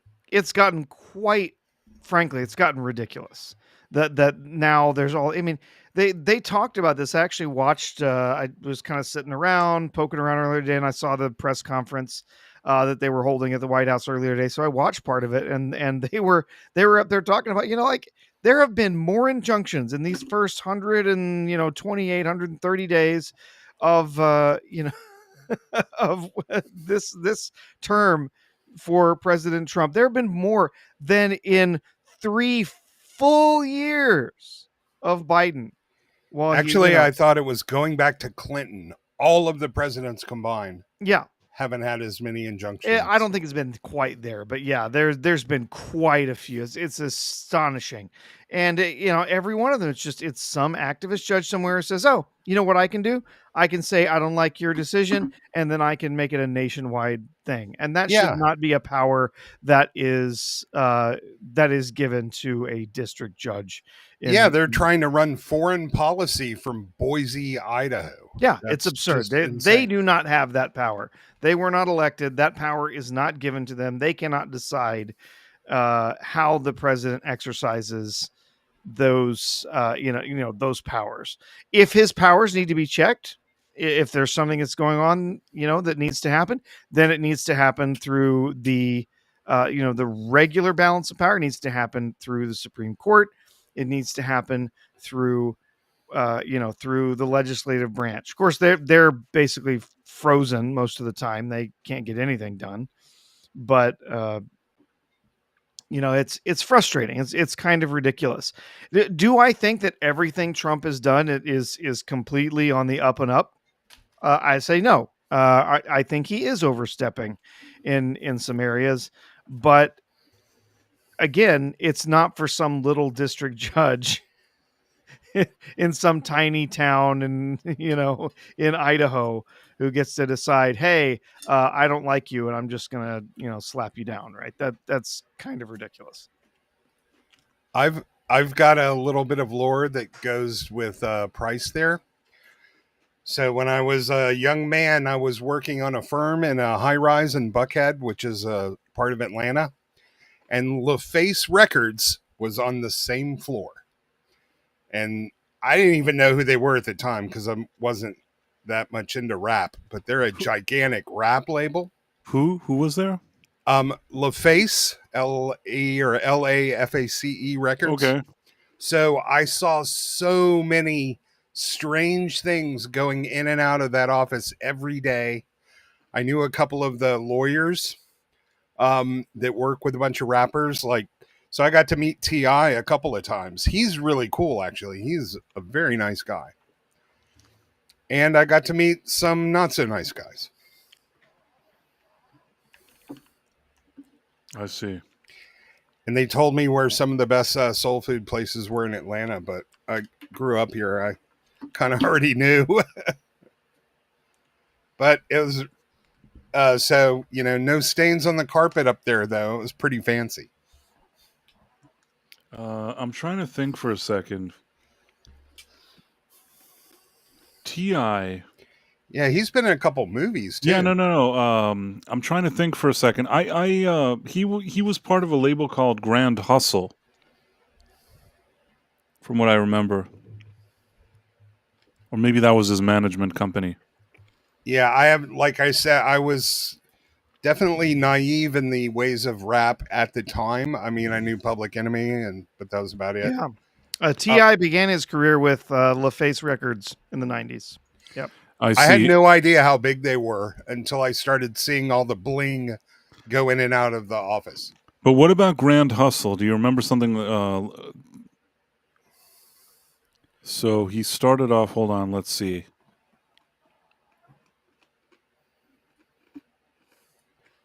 I haven't really heard of that. Like, there's some hip hop I like. I'm not really into most rap, but there are a few. Public Enemy when I was way back in school. And I know all the words still by heart to Rapper's Delight. The hip hop, the hippity hip hip, a hop you don't stop rocking to the bang bang the boogie say up jump the boogie do the rhythm of the boogity beat. Yeah, T.I. helped found Grand Hustle Records in 2003. See, I wasn't, because I've done some work with them in the distant past. Yeah. I remembered because, how could you forget a name like Grand Hustle Records? It's a serious name.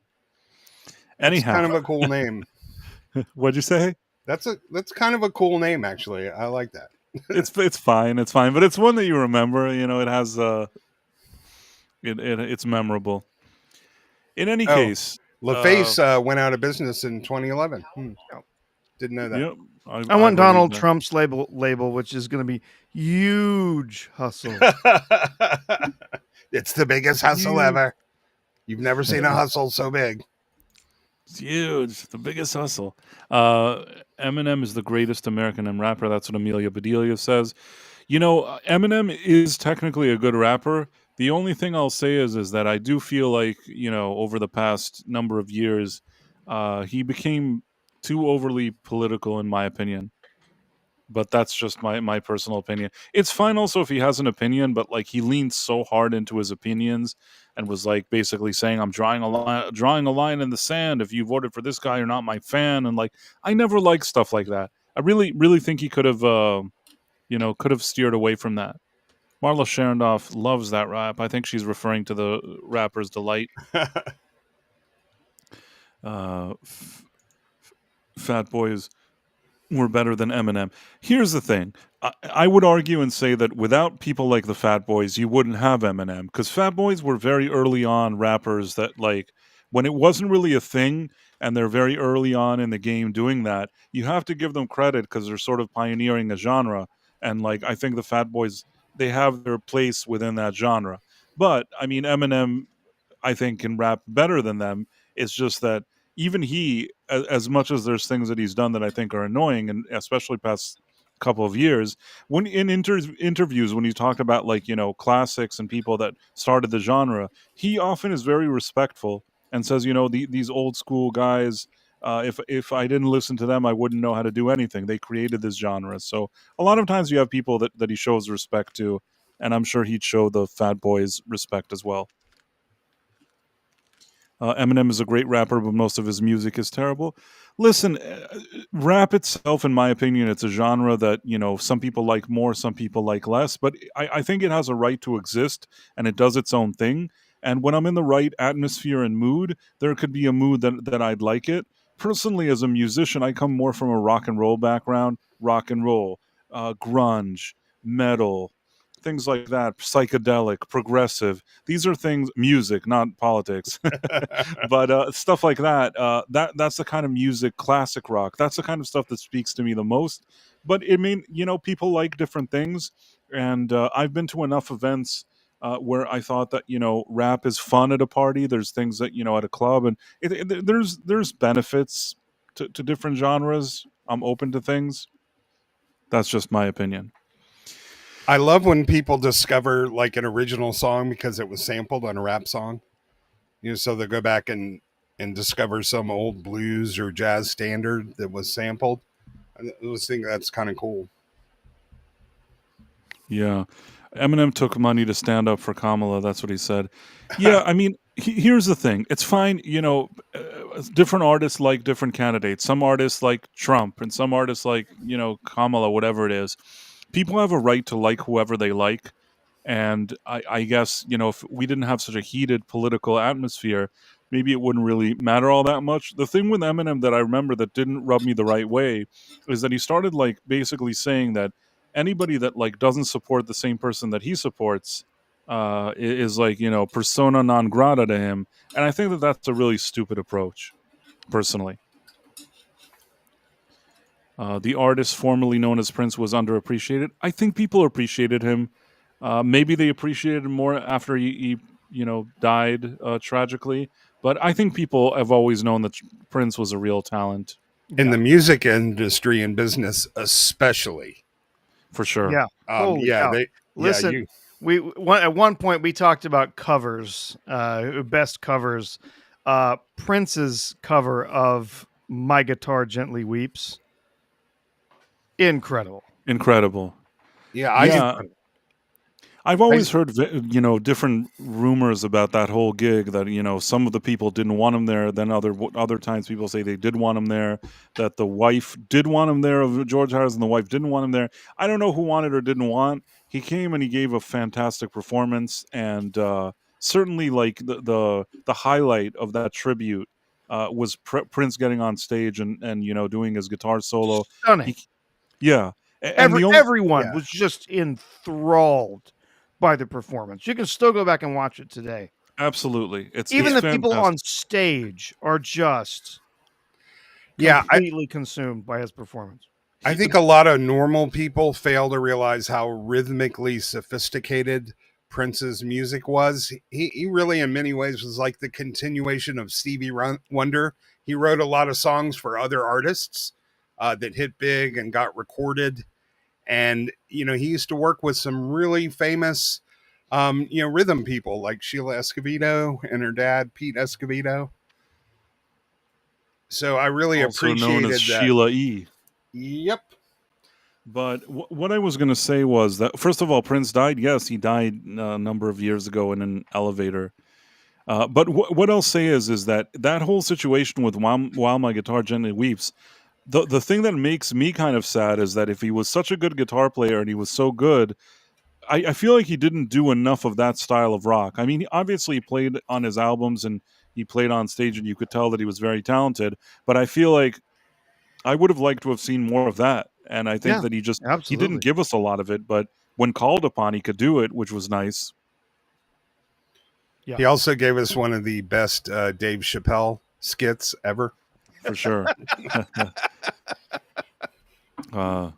Charlie Murphy. Bathe yourselves in the waters of Lake Minnetonka. Amelia Badillo says Kanye is a goober compared to Prince, yet he has a greater following. It's a different time we live in. Maybe if Prince was as popular, equivalent to what he was popular back in the day when he was on his way up, and he did that in the age of social media, maybe he would have a larger following. But what I'll say about Prince is that he was the type of artist that he could just lock himself up in a studio, and this was before computers and stuff like that. You could let him be there with all the equipment, all the instruments, every single thing. He could lock the door, record an album, and release it if that's what he wanted. And he was that good. He was that professional. He could actually do that. And to be on that level, and especially during those days, there isn't computer softwares and DAW, DAW, whatever it is. There was no Pro Tools. He basically he was like a one man shop for everything.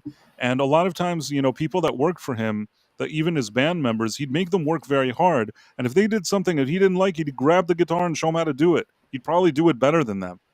You know what I mean? It's a different level of an artist, and really there aren't many like that today, if at all. Yeah, Lenny Kravitz used to play all of his own tracks and record his album, and so did Trent Reznor, but there aren't many. And I think Prince was better than those guys. But better.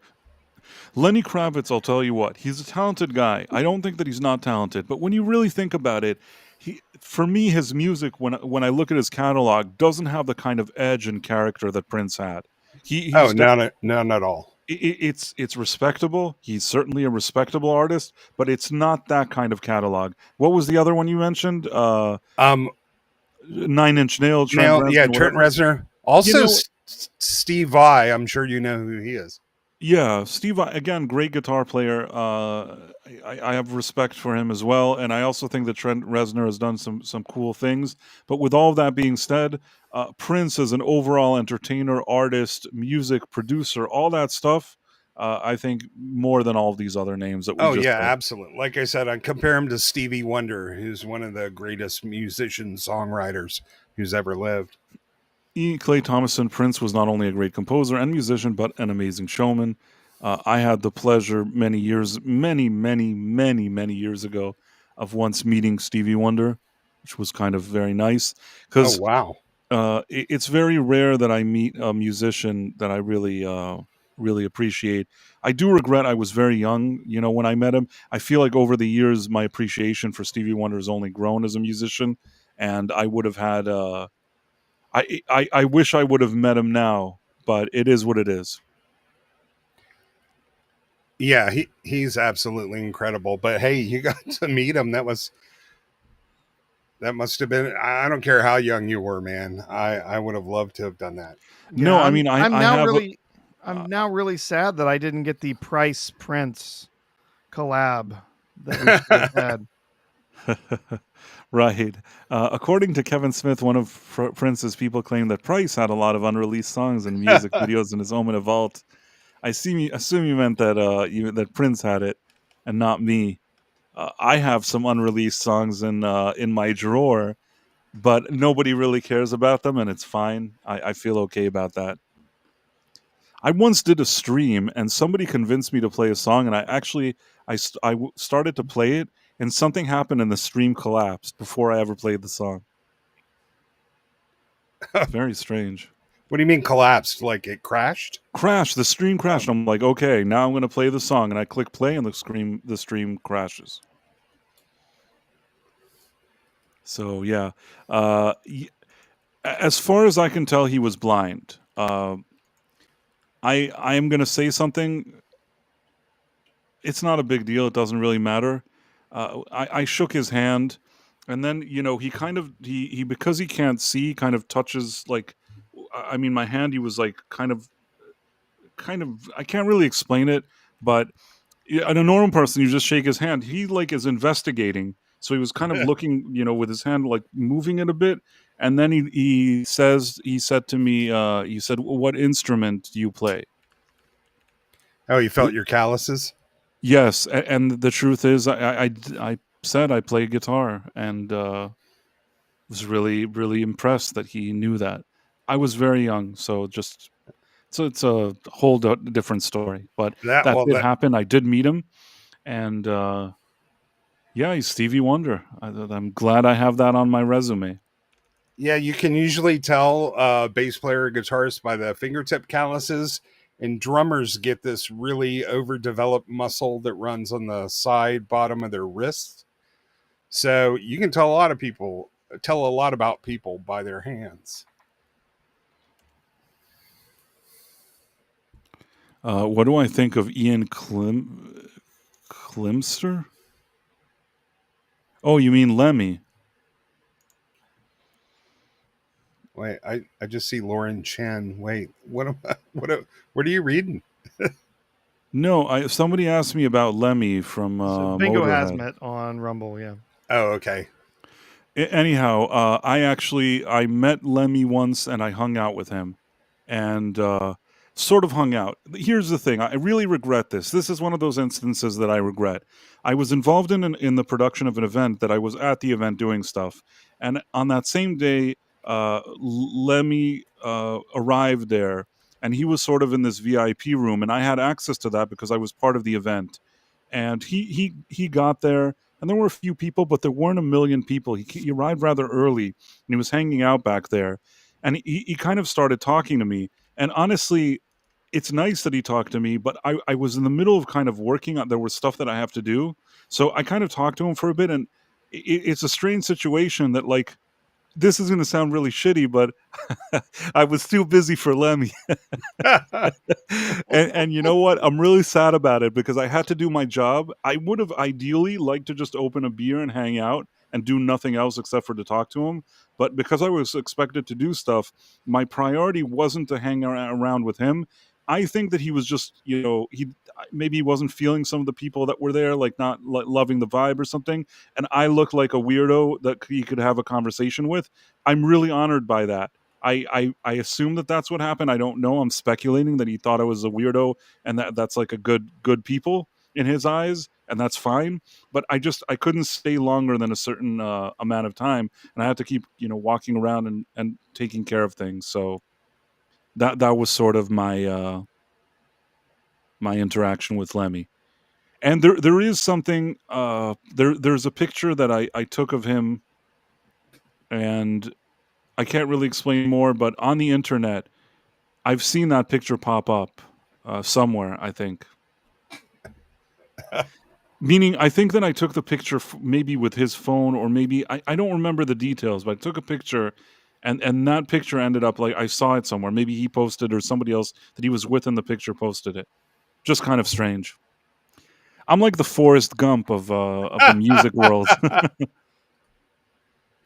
You never That's know the what best you're way. gonna get. Life is like a box of chocolates. Hey, can you take a picture? Sure. And then that's it. Price is not a spy. Price might be the most interesting sock puppet in the world. Yep, I guess that's it. Anyhow, I don't know how we got here. What's our next thing? We were about to talk about Karate Kid Legends. You saw it, Estephobos? Yeah, actually, a couple days ago, Oh, where'd you see it a couple of days ago? I had a sort of private screening. Oh, nice. In one of the theaters here, so it was a couple days before it came out. A friend of mine from a place I don't really talk about runs one of the movie theaters, so he invited me. I see. Well, that's cool. That's super cool. Are we going to do spoilers or not spoilers? Let's not go full spoiler, okay. But talk more like in broad strokes about things. Okay. Generally speaking, and you're welcome to share your opinion. Let's start with you. You're our guest. You can tell me what you thought about the movie. How did you feel about it? Just your overall sentiment. Yeah, okay. I'm gonna say pretty much like what I tweeted.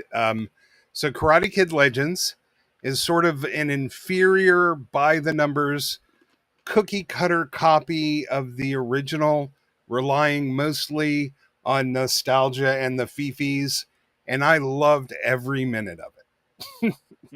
Like I'm not kidding. Like so listen, you're not going to get better character work than Mr. Miyagi, especially in that first movie.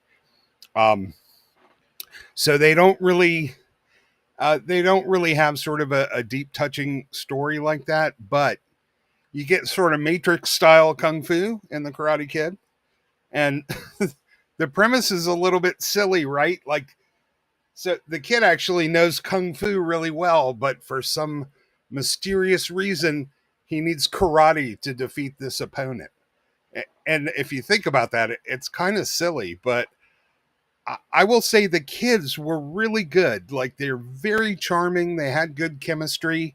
It was just fun to watch, and it did rely on nostalgia. But man, it hit those notes and it didn't overdo it. Like I know there's a thing people are saying about when certain people show up and it's the wrong time. No, I thought they pretty much nailed it, and it had a bigger cast. There were sort of lots of principals in this. Um, but it was definitely it was just one of those good fun movies. If you compare it to the original, of course it's not going to measure up.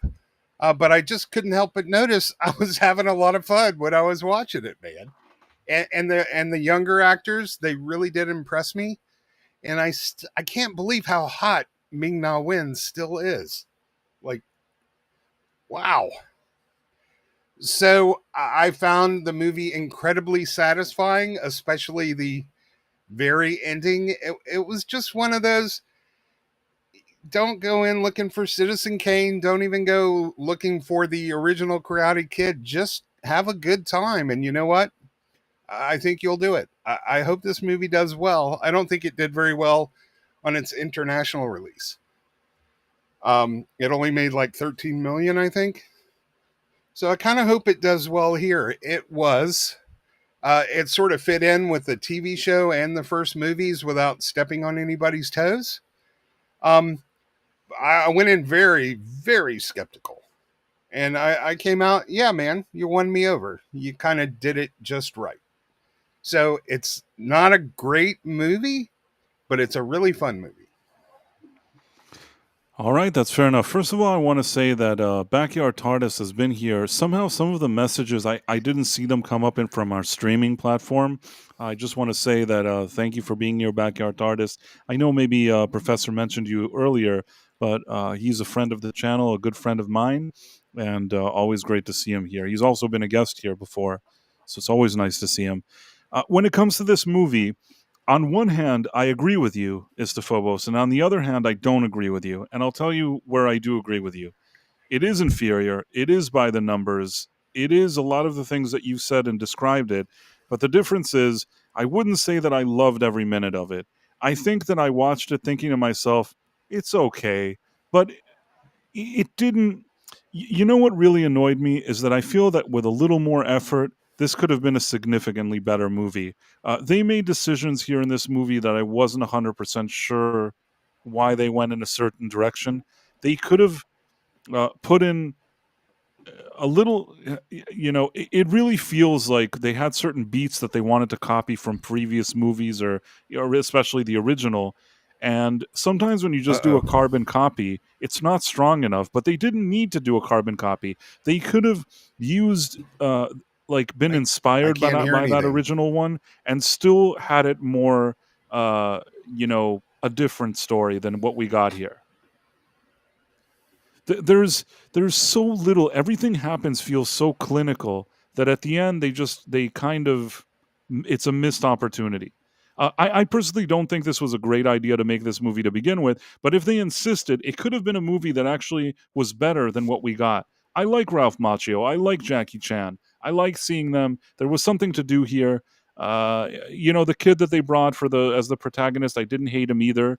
I like fighting. I like a little bit of action, whatever it is with the kung fu, karate, whatever you want to call it. Uh, a lot of things there that I like, but at the end of the day, I watched it and I thought to myself, this could have been a much better movie. That's the way I felt walking out of it. I agree with that. And when I say I loved every minute of it, I'm exaggerating a little bit, but it did kind of bring me back to my very much younger self when the Karate Kid first came out. Definitely inferior, but I think I enjoyed it a lot more than I expected. And really, I agree with you. Like, there was a really good movie in there, and I don't know how they missed it. But I really appreciate the character beats that they hit on. I don't know. I mean, I like the first one, but I'm not overly. It's not like Star Wars or anything. That's why. No, it's not Star Wars, but it's a classic underdog movie, and I think that they got a lot of things wrong here. First of all, I don't love the idea that he's good at kung fu, but he needs to convert to like karate. I think that's dumb because it's Yeah, like yeah, you said, if he's already good at kung fu, none of this would have happened to begin with. He would have been able to kick, and the movie itself doesn't know what to do with it because on one hand, there's a moment that he's kicking everybody's ass, but then he gets his ass kicked because he doesn't know this, but he knows that. All of this is just kind of really forced and weird. The one thing that I will agree wholeheartedly with you is that I think that every woman in the world should want to look like Ming Na Wen at Ming Na Wen's age. Man, that woman takes care of herself. I don't know what she does. I don't know what her regimen is. She looks really, really good. well, she. How old is she now? Um, I don't know, but she has a robotic abdomen. Maybe that helps. She she has, is that like a Mandalorian reference or something? Yeah, Now I remember something like that. she's 61. She does not look 61 years old. She looks, if they ran like a competition now for like, if they did like a combination of women that are 61 years old in the world, and there's like a kind of like a beauty competition or whatever you want to call it, I think she's like a serious contender. She looks fantastic for that age. I mean, she looks fantastic even if you told me she was like 51. She doesn't even look. I don't even know if to say she looks 50. Like she looks. No, It's man, as if, she looks like in her 40s, like right. from what I could tell. It's as if at some point she decided that her aging is going to stop and she's going to continue to look great. And every time you look at her, and like every time there's a project, it's like a few years after the last time that I saw her in something. And when I see her name or whatever, I'm like, oh, she's probably going to be, older. And then like I look, and again, she looks great. Yeah, and she knows, the actress herself knows kung fu for real. She was Right. Chun Li in Street Fighter, and she learned it. Like, I was hoping Mom would break out into some kung fu moves and start busting up some kids. The logical inconsistent, the little kid, he like beats the crap out of like 10 adult large dudes, and then another high school kid kicks his butt. It doesn't make any sense. Like I said, I really had to. I'm not going to say turn my brain off. I'm really not good at that. But I just sort of kind of rolled with it. I don't know. I can, it's like the TV show was really silly too. If you can buy into the silliness, I think you can enjoy the film. NMMM says, did you or two get to see that early screening of Superman that did so badly? I got here late if you already discussed it. It's 6 a.m. here. No, I mean, I first of all, I've been very busy lately. There have been times in the past that I got into early screenings of stuff. It's not every time. I didn't see an early screening of Superman, although I would have loved to have seen one just to know what it's about. I suspect that I don't know. Is anybody from our circles somebody that saw that movie? Don't know. I'm 1,000 miles away from any preview screenings. They're saying they talked about it on Critical Drinker's stream last night, but I'm Yeah, not. I didn't see it, so I don't know if he got a chance to see it or somebody on his panel got to see an early screening. I certainly did not see an early screening. Uh, it wouldn't surprise me if that movie, that Superman movie, isn't great because you know I just have not been very excited from the marketing and from the trailers and all that other stuff. So I think it's better than it was. They cut a big chunk of the movie out. I see. A lot of the first screening was a disaster. James Gunn went and cut out a lot of James Gunnism in his jokes. They reworked the ending. All I know is Mark Miller, the comic book legend, he seems to be very positive about it. He managed to hype up my optimism a little bit, but I wasn't feeling it either. Yeah, if they're in the industry, I'm not listening. Okay, that's Sorry. fair. That's fair. If they're in the industry, look. James Gunn told us that The Flash was the best Yeah. superhero movie he had ever seen. So did Tom Cruise, man. And Tom Cruise, very, you But know. So if they're in the industry, I don't care what they have to say. I'm waiting for the movie itself to make up my mind. I like a lot of people, I do not have great hopes that this is going to be a good movie. I'm still going to be there, still going to go see it as soon as I can, but not holding on a lot of hope. I still have more hope for Superman than I do for Fantastic Four. I'm convinced Fantastic Four is going to be a crash and burn disaster. Superman, Oh yeah. we'll see. Oh, Price. You know what scene I really liked from the Legends movie? which one? Because you know, I had lived in China when he goes in to buy the part, where when she goes in to buy the part for the oven, and they're in the Chinese market or store. And she gives her a better price because she's Chinese. Well, no, with... she's not. But he starts. She's about to leave without it, and then he breaks out the Mandarin. Right. I don't know. Like, I've been in real life situations like that. I just found it extremely charming, and it made me that scene was positively fine. inclined. Yeah. That scene was fine. I had no issue with it.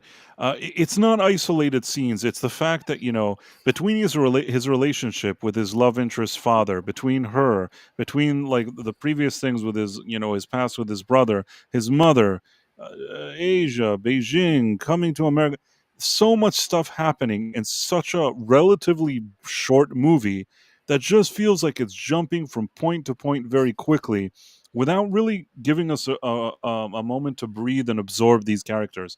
I'll agree with that. There were some isolated scenes that I didn't mind, but it seemed like they would have been scenes that would have worked better had you had additional scenes building up to them, or, you know, even if they would have added another 15 minutes to, you know, to the movie to actually let the things kind of build up more organically and less like just being pushed from one side to another every second. It's just there's something so clinical about the movie that I couldn't end up feeling somewhat disappointed. I will say that it's not the worst movie I've ever seen. It's not like I sat there and said this is like the worst. It's not like me the way I felt when I watched you know, Madam Web or Wicked, or, you know what I mean. It's not like a movie that I can't watch. But considering all the people involved and what this is, I don't think that it was spectacular. I think that at best it was like a watchable movie. But that's how I felt. Yeah, you're really right about it sort of feeling like I felt like I was kind of being dragged through it a little too fast. I mean, it's a really short movie. It's like an hour and a half. You know what the weird thing is? Initially, when I Googled the length of time for the movie, it said it was an hour and 58 minutes. And by the time that I went to it, it was like 94 minutes. Yeah. And I'm thinking to myself, did they cut time from this movie in order for it to be shorter? Or was it always this length? I just don't know. You know, I'm really wondering what happened with this movie, but there's something very rushed about it. It feels like a rush production, a rush job, quick to capitalize on the success of Cobra Kai, and at the same time, not providing enough substance and not really justifying even its own existence. But at the same time, with everything that I said, I didn't suffer. It just wasn't as good as I wanted it to be. But that's probably my thought. It did feel very rushed, particularly the relationship of the teachers and the speed at which everything happened. I do have to say there were plenty of elements that felt really contrived. And in a normal, like in a science fiction movie, it would really bother me. Like the loan shark is the same as the head of the evil karate school. I'm like, come on, man, really? Yeah, that was weird. That was very weird. And not only is it weird, it's just they glossed over it so quickly. Like all these things just happen. They're just like, this is happening, this is happening. It almost feels like an AI wrote this script. And I don't feel good saying that, but there's moments of it that I feel like it was AI generated. And even with all of that, there were things about it that I did enjoy, but I can't ignore the poor screenplay. I just can't ignore it. And Granola Grin gave a $2 super chat on YouTube, and Karate Kid is better than Jim Kata, better than Kung Fury 2, better than Karate Kid Legends. Where does one watch Kung Fury 2? I'd love to see that movie, but I don't know where to watch it. Like, I think that they've never released it. No, it's just a long, extended, like 10-minute trailer. You can watch it on YouTube. They never actually made the whole movie, but it's still awesome. And Jim Cotta, oh my god, like. But I thought that Kung Fury 2, what happened is that they actually filmed the whole movie, but then there was a problem with the production. There were Chinese backers that fought with the American backers or the filmmakers. There's some kind of legal dispute that's holding up this movie for years, which is such a shame because it doesn't feel like a movie that's good to release 20 years from now. I mean, people that saw Kung Fury, they kind of expected to see Kung Fury 2 not a million years later. It's crazy that until now some stupid lawsuit is holding it up. But that's what appears to be the case. Kung Fury 2. So Kung Fury 2 development began shortly after the release of the featurette. Fassbender, Schwarzenegger, Hasselhoff were cast by February 2018, and principal photography took place from July to September of 2019. Post-production was stopped in September of 2020 due to a lawsuit with investors, and its release has been indefinitely delayed. And that's going to need a lot of post, but I want to see that movie. The film was complete as of April 2024, but legal issues ongoing prevent its release. Release the Fury cut. #. Jim Cotta, I think I actually saw that with some friends when it came out. It was so ridiculously bad. I can't even. What's the guy's name? Kurt something? The gymnast?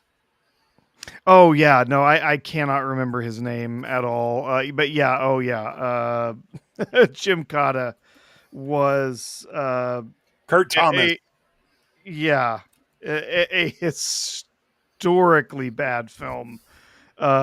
This ridiculous, Kurt Thomas, bouncing, dancing around, doing all of this gymnastic stuff, mixing it with martial arts, and it is hilarious.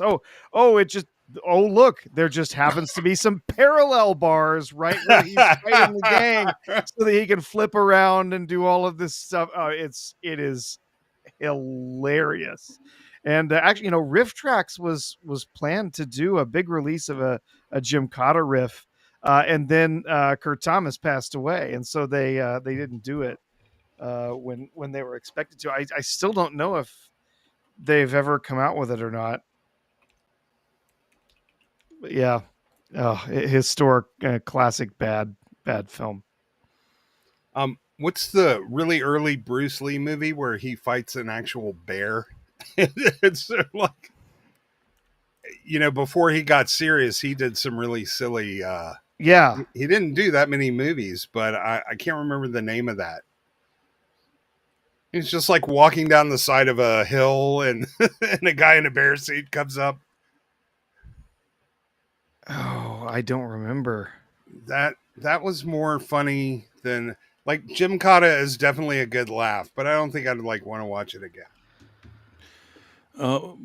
By the way, I wanted to say this before I forget. If you're watching on the Rumble app and you haven't yet followed us or even signed up for Rumble, you should do it. It's a good platform for freedom of speech. So you should sign up and follow us so you can always know when we're doing streams. And then if you're on the YouTube side and you're one of the people that watches us regularly but haven't yet subscribed, also great if you would. Any bit of support helps us. So if you can click on subscribe, just a second of your time, and it would obviously help us a lot. Just putting that out there. Go on. Sorry, didn't mean to interrupt. Oh, no. I guess Sonny Chiba fought a bear too in a different. See, I don't remember a Bruce Lee one, so I might be conflating. Could be. I'm boomering. And then there's the Enter the Fist where the guy fights a cow. Oh yeah. That's a classic. Yeah. I just laughed when he typed in Jim Cotta. I just started like, just the name of it brings back. Yeah. So, Price, let me ask you: do you think the movie's worth seeing, Karate Kid, or would you say wait for streaming? I think for me, this was like a wait for streaming situation. Probably if I sat at home and watched it, it wouldn't have been, it would have probably been more well received as a streaming. Even then, I would feel like it's not strong enough. But yeah, I think that, I think that it's not fantastic. It's just okay, I guess. What is it? They can't. The movies are either 3.5 hours or 90 minutes too short or too long. Like, why do they seem to be unable to get it right? I'll tell you what I think, and I'm basing this on nothing, just an instinct. If in fact this movie was shortened, I kept thinking to myself, why would they make it shorter? The first hour of the movie, you're basically barely even seeing any Jackie Chan or Ralph Macchio, if you think about it. They're really building and focusing on this whole story with this kid, and then at the end, like, they show up, and really, when you think about it, and almost an hour goes by without them, and then the final 30 minutes, like, they're there and they're more active there. But maybe initially there was more story with the kid, and people were saying, you got to bring these guys in sooner, and sooner meant that they cut out some part of the movie. Could be wrong, I don't know, but all I know is that initially, let's check this for a second because I think this is a scoop. Karate Kid Legends runtime.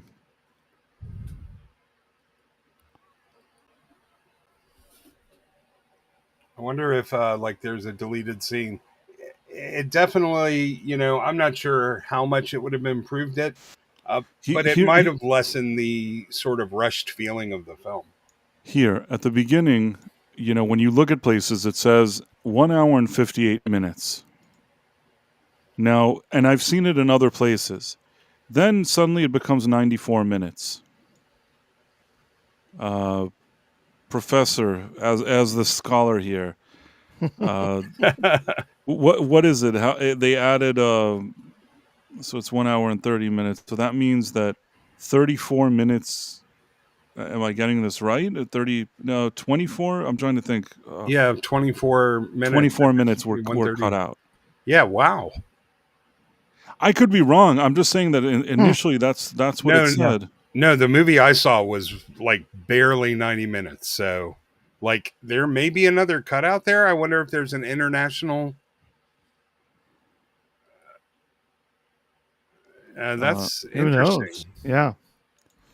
Let's see. 1 hour, 58 minutes. Let's see if that says it anywhere else or it's just a mistake, I'm wondering if I'm trying to look up the runtime where I saw it because that would have been.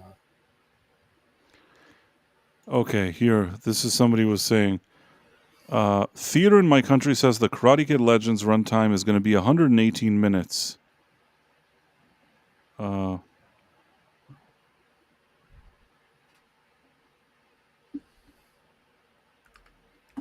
Okay, somebody said my theory is they already released in Mexico and other countries a shorter one, but after the complaint was that it feels short and rushed, they course corrected and made a longer cut. Okay. I'm gonna have to watch it again. Oh no. I'd be interested to see. It definitely felt granola That's grin. fascinating. It's 24 additional minutes of missed crane kicks. No, they don't have a crane kick in this one. It's the like dragon twirl or something. There's a whole 24 minutes of them sitting around trying to catch flies with chopsticks. That's what you're missing. I couldn't help but notice their the beginning of the movie when they're in China. They definitely how would you say presented China in the best possible light, and it didn't really strike me as being all that realistic. Some people say, oh, it was a mistake that they said it's 118 minutes. It's an interesting thing. I don't really know. I know that a lot of places listed it as 118 minutes, and then they changed their tune and said that it was 94 minutes. Well, this is a mystery that you've discovered. It's an interesting mystery. I'd love to know if there was a longer cut, because a longer cut probably could have benefited this movie.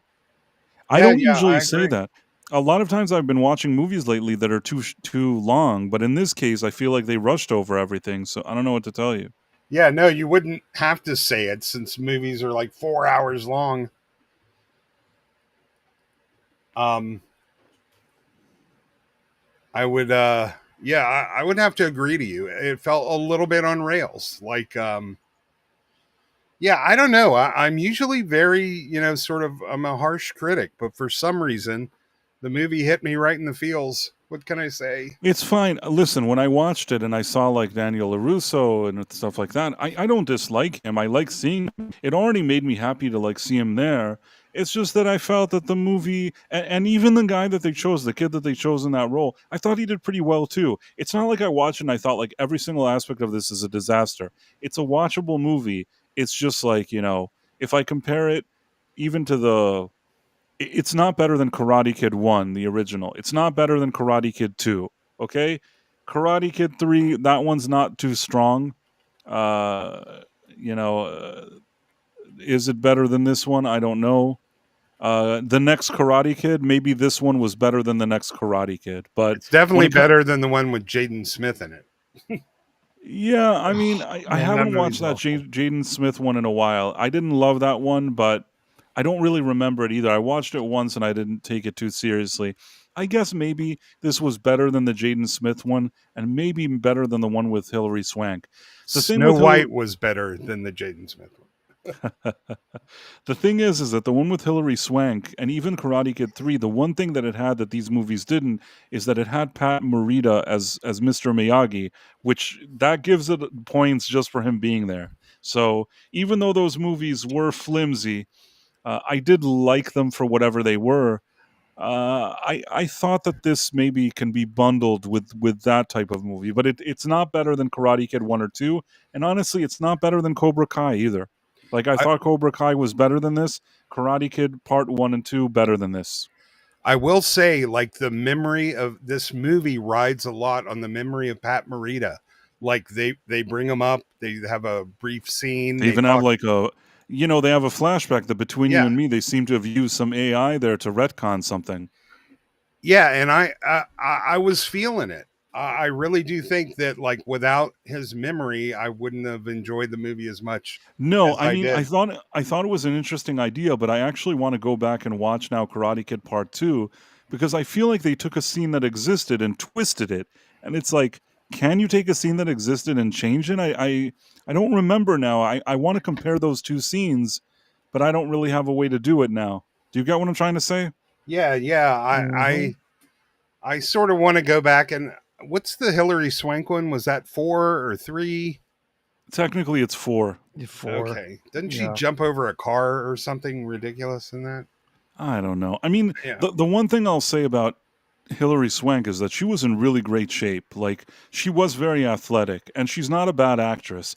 Do I love that movie? No, but and really that movie is somewhat of a missed opportunity because you have Pat Morita, you have Hilary Swank, which I think is a good actress. You have Michael Ironside, I believe, who's always a good villain, and you even have like his one of his underlings is like a young Walton Goggins. Certainly, there was a cast to work with here. It's not that they got the short end of the stick when it came to casting. It's just that I think that at the end of the day, that movie doesn't quite know what it wants and it delivers sort of a mediocre final product. But there are some, in spite of the fact that I know some people hate it, there are some redeeming qualities about it, I think. Uh, I want to say that Facatino, uh, I don't know. Fac, I don't know what I'm supposed to say. Facatino. Oh, okay. Facatino. I got you. It's like Robinho or Ronaldinho. Facatino. 93, $1.99. price Hasbro put up Fantastic Four Marvel Legends figures? They Yes. did. Here you go. Is You that- have to share the screen there. We can look at these figures coming soon to an Ollie's near Did you you. share it? I didn't Yeah, get no. anything. You didn't Is see he it? doing? Is he I trying don't to see say? it, no. Okay, hold on. Is he trying to say Fauci? Hino? Like, is that is that name making fun of Fauci? Facchino. Maybe he's like the Ronaldinho of facts. I don't really know. There you go. Can you see my share now? There you go. So coming soon to an Ollie's near you. We have there's some stretchy that does not look anything like Pedro, by the way, which No, that almost looks like hilarious. what's his name from the John Fan Force Krasinski. no Fan No, Force Stick? oh yeah, no, the guy. Yeah, I'm boomering on his name. yeah, I see the face, but I can't remember his name. Yeah, so then here's your visible woman here, showing off her powers, and we've got the Flamer Definitely the flavor. and Rockman. Definitely posable figures. I'm glad to see that, but oh, there you go. Now we've got Flame on. Okay. Miles Teller. That's his name. Miles Oh, Teller, God. yes. And I was upset I couldn't remember his name because I kind of like him as an actor. I do. Yeah. I think Miles Teller's fine. But why did you think Yeah. of Miles Teller? What happened with him? No. He was just saying that the facial sculpt for this figure looks a little more like Miles Teller than it looks like. Yeah. At least they're not taping down Vanessa Kirby's boobs in the figures. Yep. Yeah, there we go. Let's get back here. Where we were. Okay, so yeah, they've got Flame on, and then definitely nobody's buying this. No, this looks awful. Nobody's buying this thing. Mary White says, Price of Reason Live, what's your official rating 1 to 10? I have to think about all the different aspects of it, but I'd say that to me it probably feels, people that know me know that under 60, it means that it's a failure. I wouldn't fail the movie, but it's going to get something between 60 to 70, like 6 to 7, somewhere in that range. I don't want to say right now an official score because I have to think about it. Usually when I write my review and I kind of look at all the different elements, I think of what's a fair score to give it, but it'll probably be something between 60 to 70, or if you want just between 1 to 10, between 6 to 7, that anything below 6 is a failure. So it's not like a flying colors passing situation. It's a movie that probably is not the worst movie I've ever seen, but also doesn't pack for me enough of a punch. But it's fine if you like it. I mean, I sometimes people feel differently about a movie. There have been movies that I saw that other people didn't like, and I'm like, you know what? I didn't hate this movie. And sometimes, the other way around can happen. So it's fine if people like it or don't like it. I'm cool either way. That doesn't look like a 12-year-old boy on the surfboard, so we know that's not a screen accurate Silver Surfer.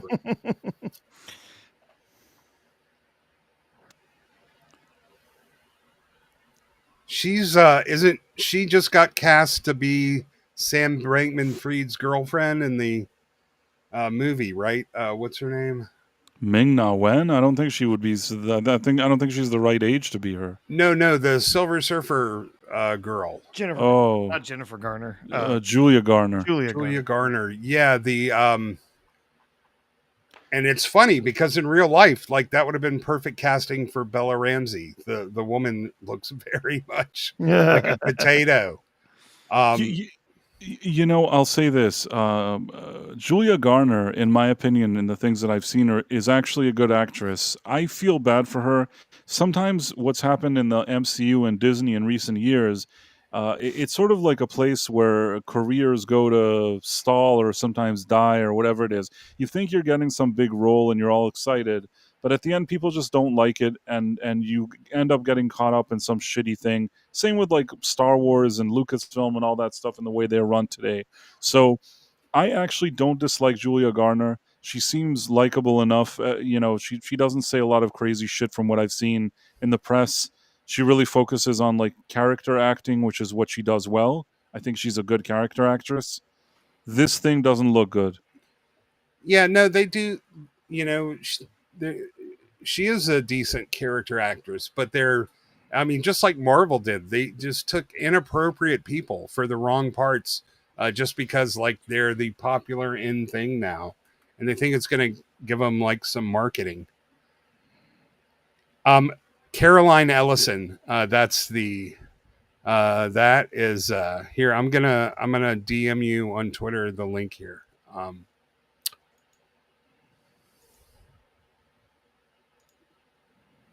If I can Okay, I'm watching. find a way to I Very, see the very, link that I sent you. it's a very athletic action figure. Like it really very That's not necessarily a bad thing, I eminent, suppose. eminently posable. Oh, whoa, oh, I'm sorry. I didn't get anything from you, Stephobos. Oh, for some reason it wasn't copying. I have it now. Here we go. Okay. I just let's see. This is just some of the technological advancements that people have grown accustomed to when watching.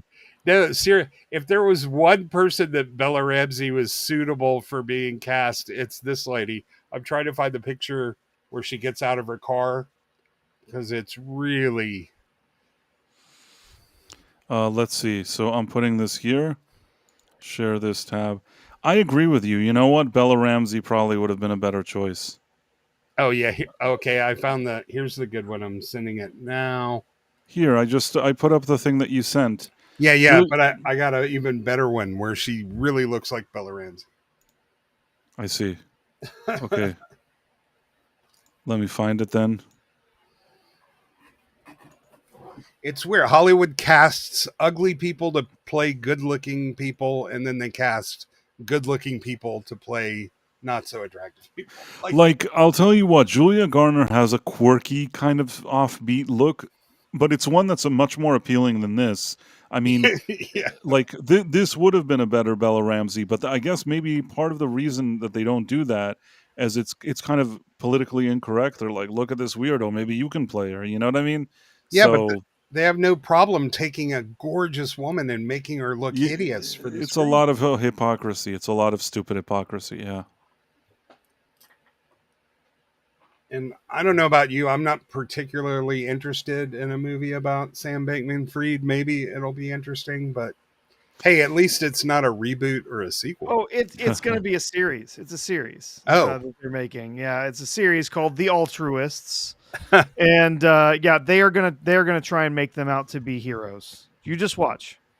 They are really not. annoying. They are not going to make them out to be villains. They're going to make them out to be some kind of great heroes who went too far in trying to do the right thing and got themselves in trouble. Bonnie and yes. Clyde. It is going to be laughably bad.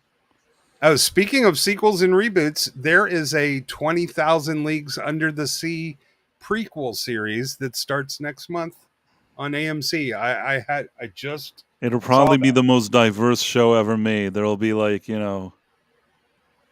not that I have anything against diversity, but like it's probably going to be like over the top, like weird. Yeah, you can almost guarantee it, and it's AMC. So I'm looking up the cast now.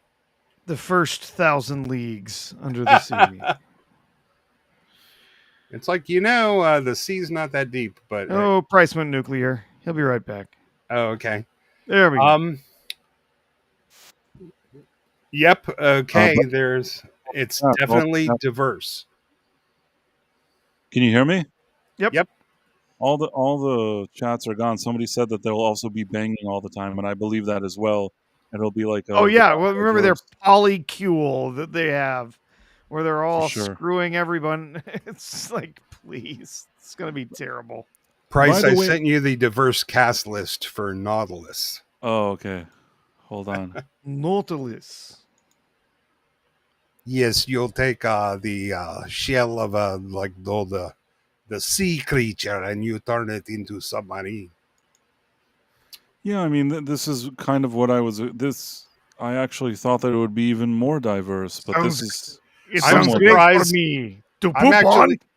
I'm impressed. There's a white person in it, honestly.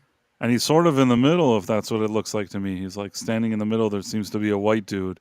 But yeah, I mean, But that's because obviously, it's he's gonna be the bad guy. Well, wasn't Captain Nemo Indian anyway in the book? It's been a while since I've read it. I don't know. All I know is that any remake they make today, they have to Yeah. put in a bunch of things. No, don't get me wrong. If it's something happening like in our modern day, and it's a diverse cast that fits the location that they're making in, I don't have any issue with it. Like, for example, if they're making like a cop drama show, I probably have said this before, and somebody walks into a police precinct and there's like people that are like black, like Asian, people of different nationalities, a Latino man, Latino woman, I would believe all of that. You know what I mean? Like, I would say, like, okay, that's probably what a police station would look like in modern day. But when somebody is like in a forest in like England or something in the 1700s, and he's like walking there, and there's like Yeah. 3 Asian people, 4 people from like Africa, like Mhm. a few Latina women walking around, and they're all kind of sort of, there's like 10 people in a village, and they're all diverse. It starts seeming, it looks weird. You know what I mean? It's not. Yeah, yeah. It's not a Yeah. matter of me. It's not a matter of me being a dick. If let's say this thing was happening in Asia, even if it's a fantasy, but it's happening in sort of Asian, some kind of Asian locale, and it's an Asian man that's walking around a village and all of them are Asian, I wouldn't say, like, where's the white guy? You know what I mean? Like, I wouldn't think that. I would think, okay, this is an Asian guy walking in Asia in an Asian village.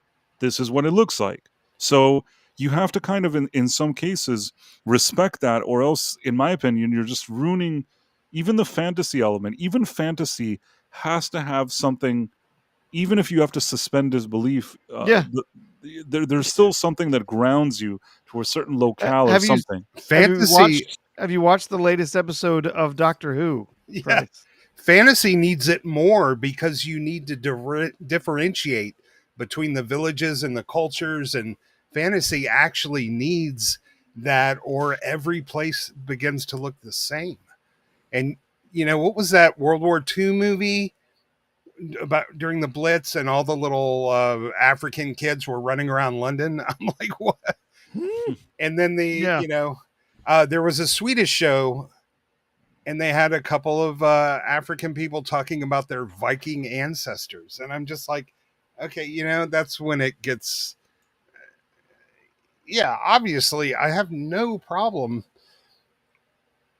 with diversity, but it should be an increased number of diverse productions, not diversity inside of every production. Yeah. Well, what they really have been shooting for quite some time is a totally race blind casting.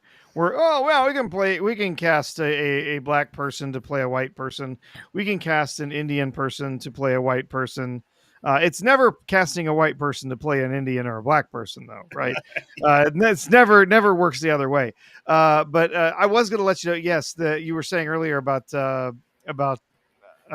Captain Nemo being East Indian. Actually, so in the original book, he was not. Although in early drafts, uh, um, he was planned to be a Polish aristocrat, but they dropped that, and the races of virtually all the characters are pretty ambiguous. They're not really talked about. Okay. But in the sequel, Mysterious Island, you do find out that Nemo is an Indian prince, the son of a Raja. Yeah, Dakar. Yes. Um, Yep. So, and then they used that same thing when they did League of Extraordinary Gentlemen. He was shown as being an East Indian. the most offensive thing to me, since I've spent significant time in Asia and Asian countries, and I know Price has too, is that from the white-ocentric Hollywood people, they view Asian as a single category. Oh yeah. And that is so incredibly offensive to anyone from an Asian country. And they just do it as if with this sort of smug sanctimony of virtue. And they don't even realize just how offensive it would be to have like a Japanese actor play a Chinese person. Interlord says Tropic Thunder had white guy playing a brother. It wouldn't fly now. Oh hell They no. couldn't make that movie now. They couldn't make a lot of movies now. And they certainly wouldn't do that. And Robert Downey Jr. wouldn't take the role, and they absolutely wouldn't make it. But I don't even think that's the most offensive thing about that movie that wouldn't fly today. there's so many things about that. Yeah, Never go full Riri Williams. right. Did you hear they're talking about doing a Les Grossman movie? I'm serious. That was the news this week. Never thing gonna is, happen. Today it's more difficult to do a movie like that and to make it good. I would probably steer away from that because they're just not going to be able to pull it off unless agree. they're really going balls to the wall with it. I'm sure Tom Cruise could put in a good performance, but I don't know that. I don't know that today you could make a movie like that. He would have to spend all of his Hollywood credibility to get it made correctly, and it would probably be his last role. Yeah, I tend to agree. I think that would be the end of his career officially, because if he starts like doing like a Harvey W type of guy, which he sort of seems like in that movie, Oh yeah. that would not work well, I think. So you're telling me you want me to let my best friend and my client of 20 years die for a jet and some money? Yes. Lots of money. That movie is Yeah, I mean, part of the reason that I think that The Last Jedi didn't succeed is because of this Asian thing that you were saying. People don't really talk about this, but the first movie, The Force Awakens, it made a lot of money all over the world. And in China, really because they're just not big on Star Wars, because it's not part of their mythology and lore and their culture and all that stuff. It didn't enter their market until much later, and they don't have the same connection to it. So it didn't do well in that market. And I think that at that point, both Disney, Iger, and Kennedy and all those were thinking, how do we make this more appealing to people in Asia? This is one of the most annoying things.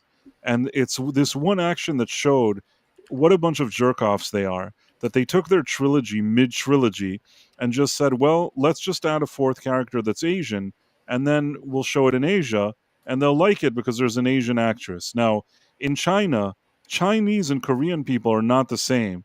And no, they are not. Chinese people, when they see a Korean on screen, they know it's a Korean. This idea of she's Asian, they'll probably like it. It's really that kind of all Asians look the same, which is probably what Kathleen Kennedy, with all of her woke bullshit, thinks to herself. Do you get what I'm saying? This shows like how stupid and fucking dumb and annoying they are, that they thought that they would impress China with a Korean actress, which they didn't. Not only that, I mean, I think she when you see her on the red carpet, she's, you could say she's sort of cute in a girl next door kind of way, but they also went out of their way to make her look bad with these weird potato sacks and strange wig and all that stuff. They wanted her to make her look as bad as possible. That doesn't impress Chinese people either.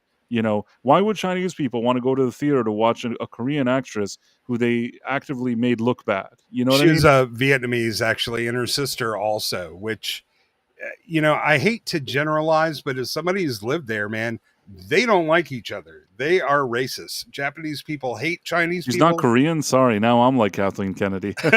Well, Chinese people hate Japanese people still from World War II. Mm-hmm. Korea was invaded by everybody. They hate everybody. And, there's a lot of bad blood there, but you're right. She is Vietnamese. I'm so sorry. I'm the new Kathleen Kennedy of the Night Owl.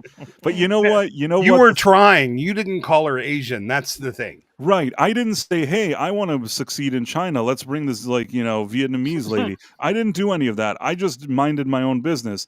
I'm just trying to say that they obviously don't know the politics. They don't know how one culture feels about another culture. And in Asia, they don't have the same woke nonsense that we do. They'll sit there and say whatever it is that they feel. They have their own opinions and they do whatever. The final thing I want to say is also with Finn, they thought to themselves that Finn is a weak link in the movie because, in Asian markets, maybe they don't like certain people from certain ethnicities or whatever it is. That's what they thought to themselves.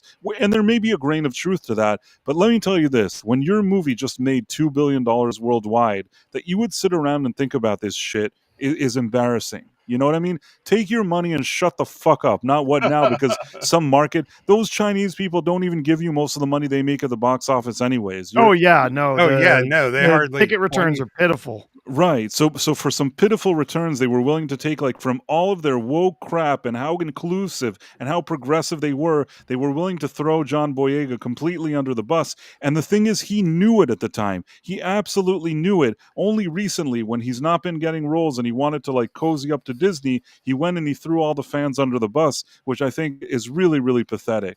Really disappointed me, because I always, for years, defended John Boyega, and I said, hey, he didn't do anything bad. He was put in a shitty situation. But after his latest comments, like, I'm out. You do you, bro. You know what I mean? Like, I don't want anything. I'm not going to defend him anymore.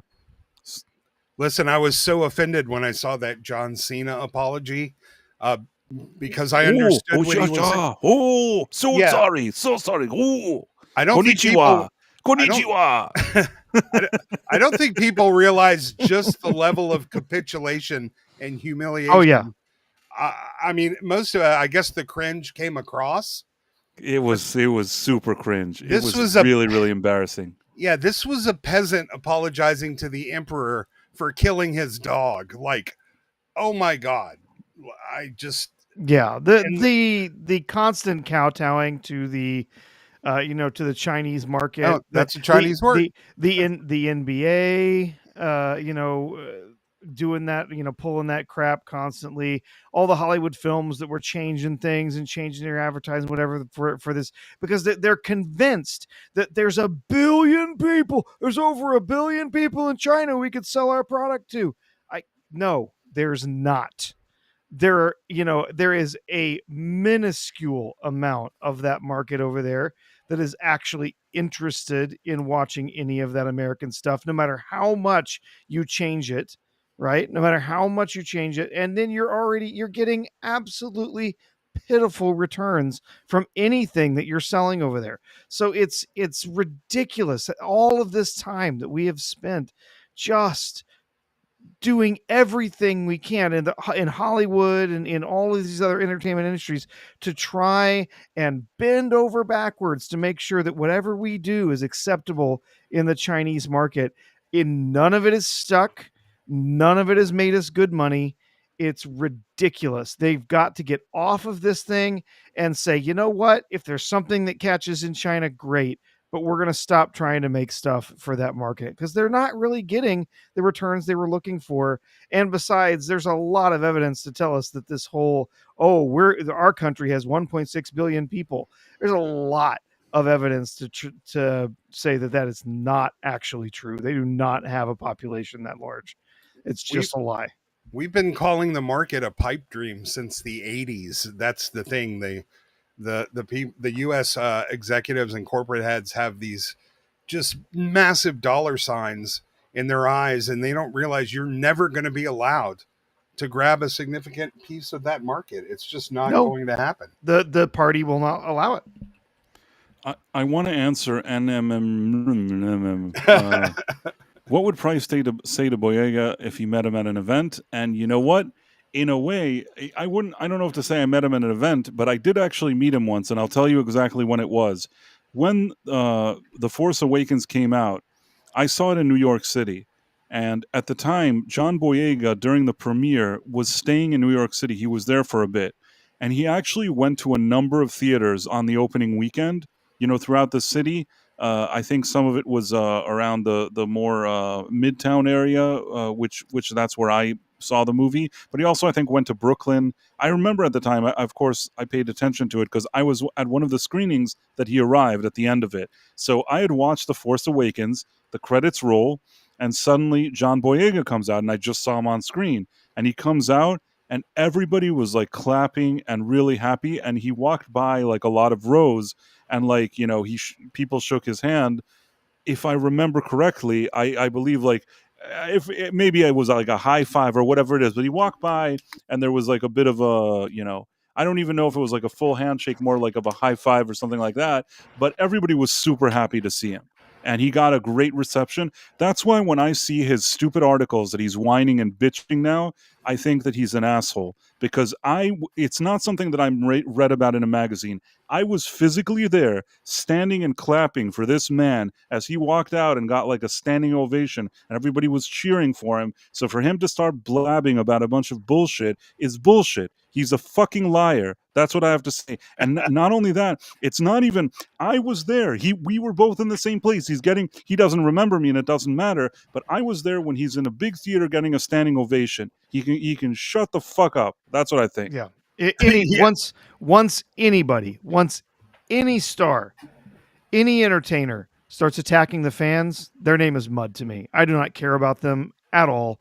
He can go and rot in doing theater in tiny theaters in the UK for the rest of his life. I don't care.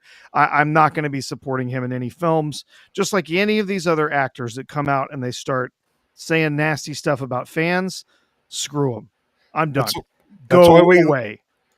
That's why we like Tom Cruise so much, despite what a weirdo yeah. he is, because He's a weirdo. he's deferential and respectful and appreciative and grateful to Yeah. the people that made his career.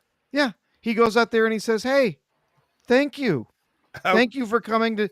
I haven't seen the latest film in the theater, but I'm told there's a bit at the front where he says, "Thank you to everyone who's here. You're watching this movie where you're supposed to be. You're supposed to be in the theaters. This is how we made the movie to be seen." And so, like he's being, genuinely nice to the people who supported him in his career for a very long time. And then you have, there's these other, especially young actors who think that somehow it's going to benefit them to come out and start dogging on dogging on fans, saying it's their fault, they're racist, they're this, they're that, whatever. Yeah. And when they pull that crap, I'm done. I'm done with them. The only business that I'm aware of that you can actively hate your customers and still succeed is being a drug dealer. Otherwise, like, I don't know what makes them think that's a good idea. And I'm not sure Cena's career, I know he's in Peacemaker, but I don't see his career recovering from him just really, publicly sucking China's dick like that. I don't see it happening. Oh, can I say that? Sorry, Sean. No, that's fine. I was actually looking for something. Yeah. Tell jokes. What was our last topic, Bryce? We were gonna talk about Doom. Doom, yeah. Talk about Doom for a second. Oh boy, yeah, that has not gone well for Bethesda. Of course, Bethesda now a solely owned brand of Microsoft. So the latest release of Doom, The Dark Ages, has seen a lot of people very upset. First of all, people very upset about the price. When it launched, it was a $70 game, which is significantly higher than a lot of other big titles that we've seen recently, especially on PC. We got Oblivion remastered. We got Expedition 33. Both of those came out at $50. And Oblivion, Expedition 33, of course, a huge hit. They've sold a ton of copies, like 3 million copies they've sold, doing incredibly well. And it's a very well-reviewed game at that. And then you've got Doom. Hey, another boomer shooter. Yay. And it has sold, they believe, estimates are that it has only sold about 1 million copies, which is pathetic. They have primarily, of course, since this is now a Microsoft property, primarily the player counts that are out there are coming from people who are getting it through Game Pass. So the actual numbers for those that are getting it, actually paying full price and picking up the game, are incredibly low. And so yeah, this is not doing well. And some people are saying it's the canary in the coal mine for raising game prices, as many of these companies are trying to do now. Nintendo sort of kicked it off, leading the way, saying that their first party big titles are going to be $80. Lots of other companies now saying, oh, we're going to be raising our prices, whatever. The Nintendo has come back and sort of clarified, saying, no. We're not saying everything's going to be $80. We're saying the big flagship, the titles that we've been working on for 8-9 years, these huge games, those are going to be the top tier. Like, well, we're going to charge a lot of money for it. Yeah, the But, ones that are worth it, because those yeah, games exactly. The games that are worth, the games that we feel are actually worth that because we've put a lot of time and work. There's a lot of content in it. We're going to make it worth your while. Now, a bunch of other companies, Microsoft included, have just said, hell, we're just going to raise prices on everything. Everything's going to be more expensive. We're going to raise the prices on our consoles. We're going to raise the prices on all of our games. We're going to raise the prices on this, that, and whatever. And, now Sony's starting to get into the game saying they're going to be raising prices on stuff. So, it's just everyone thinks they're just going to be able to push the prices up on all of these things and make them far more expensive.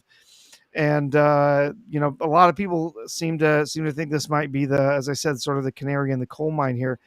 There is one other thing that's really, I guess, hurting Doom. That is that the PC version is very strict on its hardware requirements. And so because of that, there's a bunch of players that just, well, guess I'm not buying it. Up yours. Yeah, and it's absolutely not necessary. No, it's a freaking boomer shooter. Who cares if it's got ray tracing, for God's sake?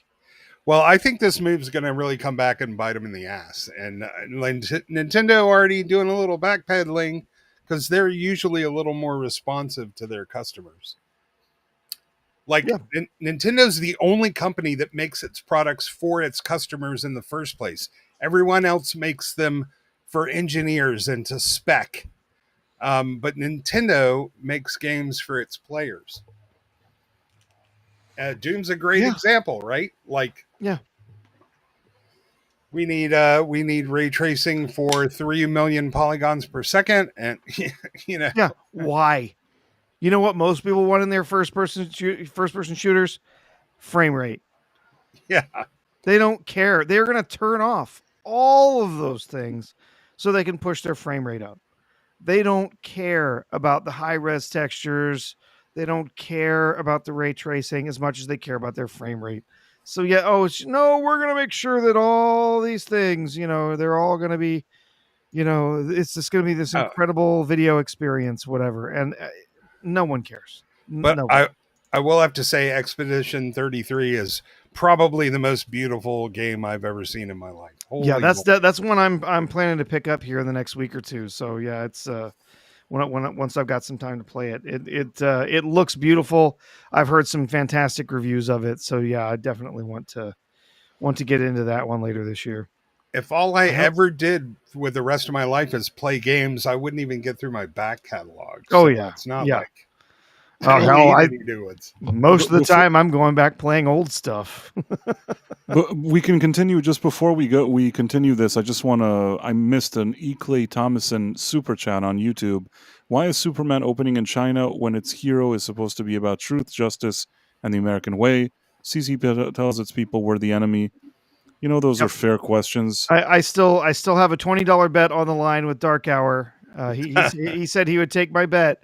So I said, you will not hear the American way. You will not hear it in the movie. They're going to overdub it to like Chinese are the best. We love China.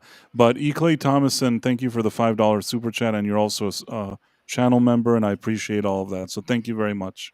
China is actually calling on its citizens to actively boycott American movies now. Yeah. Yeah, that adds up for sure. Oh yeah, hold on, I gotta. By the way, I'm going to let you guys talk about what you were talking about. Do your thing. In the meantime, while you were talking, I found receipts. I have receipts now to expose John Boyega live. Whoever is watching now, no, serious receipts, like receipts that not that I'm exposing him like in theory, but I'm like a central figure in the exposing of him with receipts that like involve me and John Boyega. I believe you. I have all of that, and I'm ready whenever you are, but I don't want to disrupt you because you were talking about your thing, and I want you to finish that. But just know that the second you're done with that, I have fired up and ready to go. Me exposing John Boyega. I'm not sure there's much left to say about No. Doom. I'm ready to see some John Boyega dirt.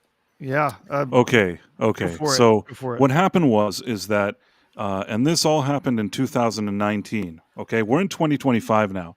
After you had The Force Awakens, you had The Last Jedi. Everybody thought it was crappy. Everybody thought that Finn was probably the only interesting character in the first movie. They completely ruined him in the second movie and turned him into a joke. And I think that's what fans were really saying online. And John Boyega, I claim that knew exactly that fans liked him at the beginning after Force Awakens. I was there when I saw that. And then I also claim that he knew very well that they ruined his character. And here's the proof, okay? Are you guys ready for this rabbit hole? Yes. Yeah. This is me. This is something that I tweeted. And this is all happening in 2019. Are you ready? Are you there? Yeah. Yeah. So basically, you have say what you want about the Star Wars sequel trilogy, but it's hard not to respect John Boyega. Here's a Star Wars fan that criticized Episode 7+8, and I think John responded to him both fairly and candidly. And I tagged John Boyega because I wanted also the tip of the hat, show him that like we're seeing this. So he wrote something to Finn, John Boyega. Can you see this? Yeah. And then somebody wrote, Andre Felipe Maccarini wrote, I'm not a fan of 7-8, but I liked your character from the start. Really wish they developed it more and didn't completely waste him in 8. So John Boyega answered him and he goes, I hear you. Give it a shot, Episode 9. I was really adamant on more Finn involvement. Hopefully you like it. And I thought to myself, that's pretty fair. He wasn't a jerk about it. I thought that this was a good response. And that's when you're an actor and you're basically an employee of that production, that's the best you can do. And I thought that this was a fair answer. That's why I wrote my post to begin with, that I said that I thought that this was fair and candid. Now, here's the interesting part. Tugs, you know Tugs? Sure. Yeah. She's in our circles. You know, she's been there for a long time, you know, as have I in these, like, you know, circles. Tugs wrote, they really did Finn dirty. He has the most interesting backstory of all the new characters, and they decided to push him to the side instead. It sucks. Now, what usually would happen is you'd scroll here, and, you know, there's something here that's interesting. A post was deleted by the post author. Can you see this? Mm-hmm. Yep. The answer of me saying, John, the media has promoted a narrative that fans that didn't enjoy The Last Jedi are bad people. In reality, most fans felt like you had the most interesting storyline in The Force Awakens, but your character was downgraded and sidelined in The Last Jedi. You deserved better. So it's obvious that whoever answered here in this thread with me and Tugs was actually John Boyega himself. Yeah. Now, he deleted it, but we'll get to that in a second. Then she said, definitely deserved better, agreed. So this was the conversation we're having with John Boyega at that time, that he also recognized that even here people are saying, we don't like what's being done, but we like you. And that was really the sentiment. Beyond the fact that I was in the theater clapping for him and, you know, high-fiving him, okay? Now, more receipts. You're saying, well, the thing was deleted, so you don't really have a receipt. It's like a receipt of something, but what is something, right? That's what you're all thinking. So now I'm going to show you what that something was. Are you guys ready? Yeah. You have a Wayback Machine? Even better. Even better. Are you ready? Yeah. So, after this whole thing was happening, Bounding Into Comics noticed what was going on. At the time, John F. Trent wrote an article. So I am showing you from Bounding Into Comics an article written by John F. Trent on November 14th, 2019. Are you looking at this? Oh, wow. Wow. So, Star Wars actor John Boyega didn't realize fans believed The Last Jedi did Finn dirty. And then it says all this stuff. It starts off with what happened here with this guy said it, Boyega's response, give it a shot, blah, blah, blah. And then, what does it say here? The interaction was praised by Twitter user Price of Reason, who wrote, say what you want about the Star Wars sequel trilogy, but it's hard not to respect John Boyega. Exactly what I wrote. And they posted my tweet, okay? Then it said that another user, to be fair, at that time, I think Tugs was maybe, you know, a bit newer on the scene. I was already for a while posting a lot of stuff about like Star Wars. So somebody wrote, one user would then respond, they really did Finn dirty. He has the most interesting backstory of all the new characters. They decided to push him to the side. Instead, it sucks. Now, are you guys ready for the receipt? Mm-hmm. Yes. Are you guys all ready for this? Before you do that, wasn't he a stormtrooper and then they turned him into a janitor, which didn't make any sense at all? Yes, he was a stormtrooper janitor. Okay. Right. All right. Are Let's you? see it. What? Okay, so this is it. They really did Finn dirty, blah, blah, blah. That's a response to Price of Reason, blah, blah, blah, blah, blah. And then here is the screenshot. Thank you, John F. Trent, for screenshotting this thing. It says, I really didn't know many fans felt this way. Sad, sad, sad, sad emojis. John Boyega, November 13th, 2019. And then it says, Price of Reason explains why Boyega might not have known that fans feel this way about Finn's story arc in The Last Jedi, quoting exactly what I showed you guys. It's basically everything that I showed you in an article, inbounding into comics with the screenshot that he then deleted for whatever reasons. And you know he read that article, I guarantee you. It wouldn't surprise me. But if nothing else, you know, a lot of times I say stuff on these streams and, you know, I understand maybe some people think, this guy's just some delusional weirdo. He's just imagining. He thinks he saw it. He thinks he said it and he thinks it happened. And I'll tell you that generally speaking, you can believe it or not, whatever I've told you to date is actually, you know, to the best of my knowledge, true things. Whatever I've said, like these are things that are real. I don't just like say stuff. So it is what it is.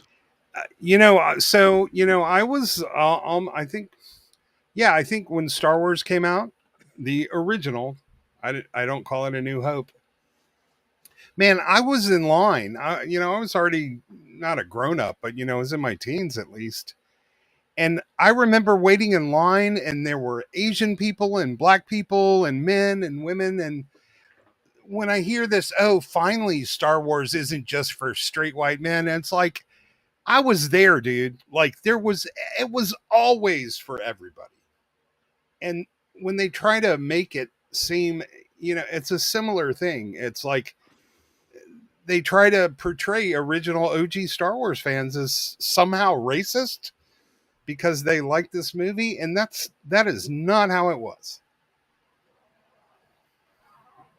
And there's some old news clips of like people waiting in line for Empire Strikes Back. You can see the same thing. Diverse, very, very diverse crowd looking to see that movie. And there's no weird snooty bullshit. People are just there standing in line. Everybody's excited. They're all dressed in like, you know, the cosplaying, whatever it is. It's such a good vibe seeing those old clips. And there's young black men and girls, both just like so excited.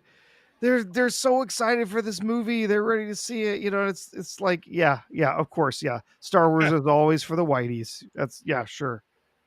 Now, when you were going on a date, it was harder to find a woman who liked Star Wars, but in line at the movie, they were plentiful.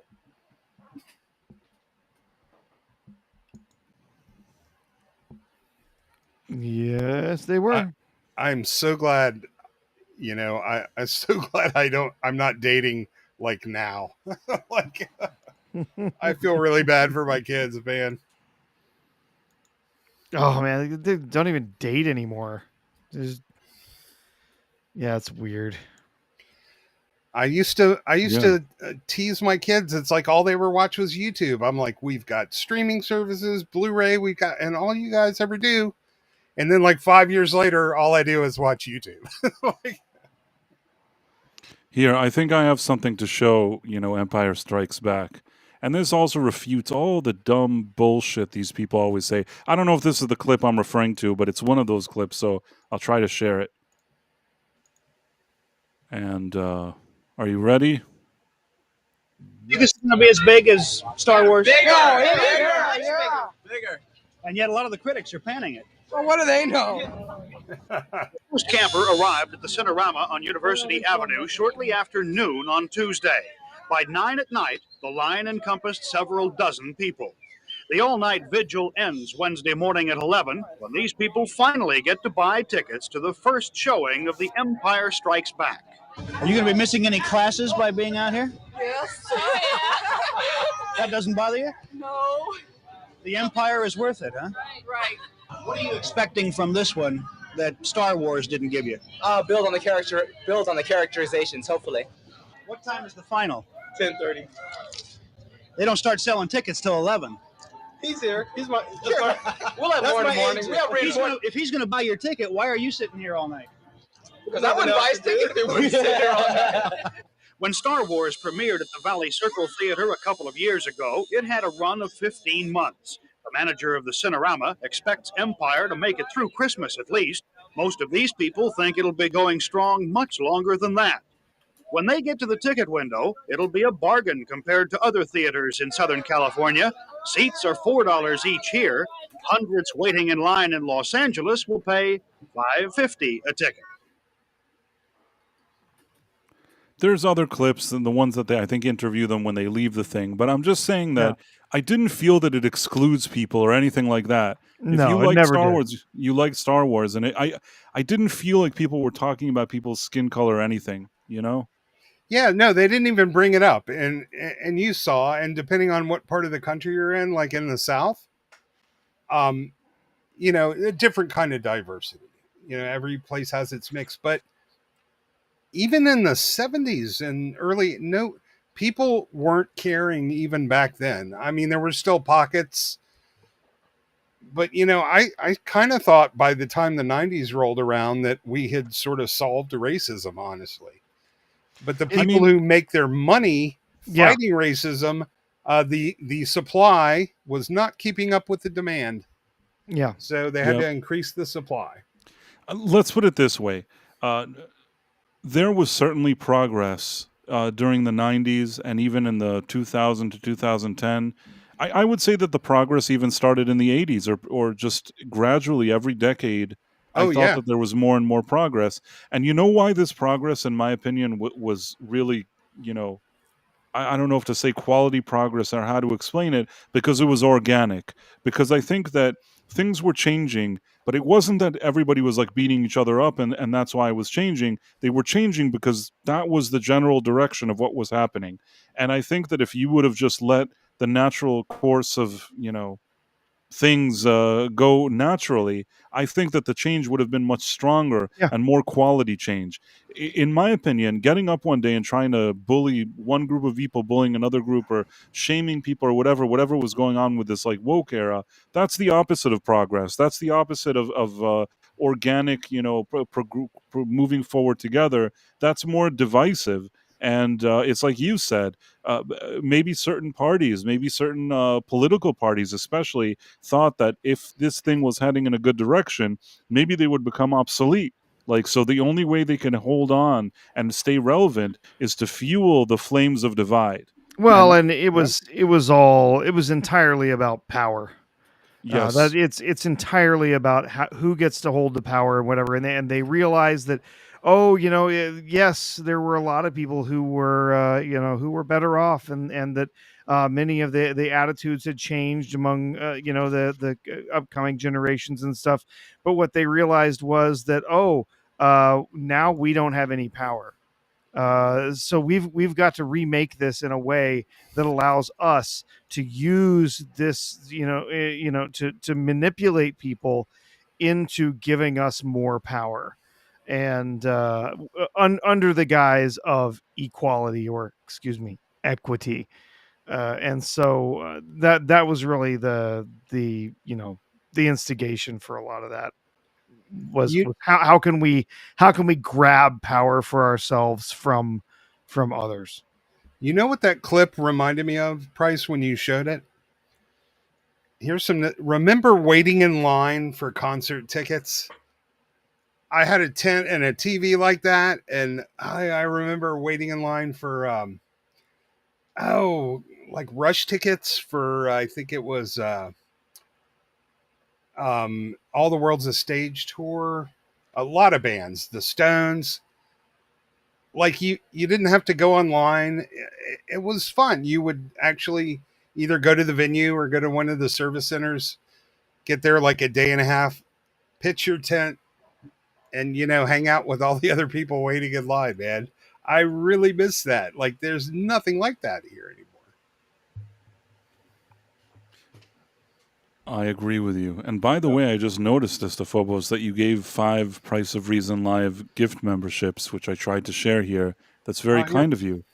And I see that George, Super Robzillo Go, Darren M, Jen, and Michal Heliker.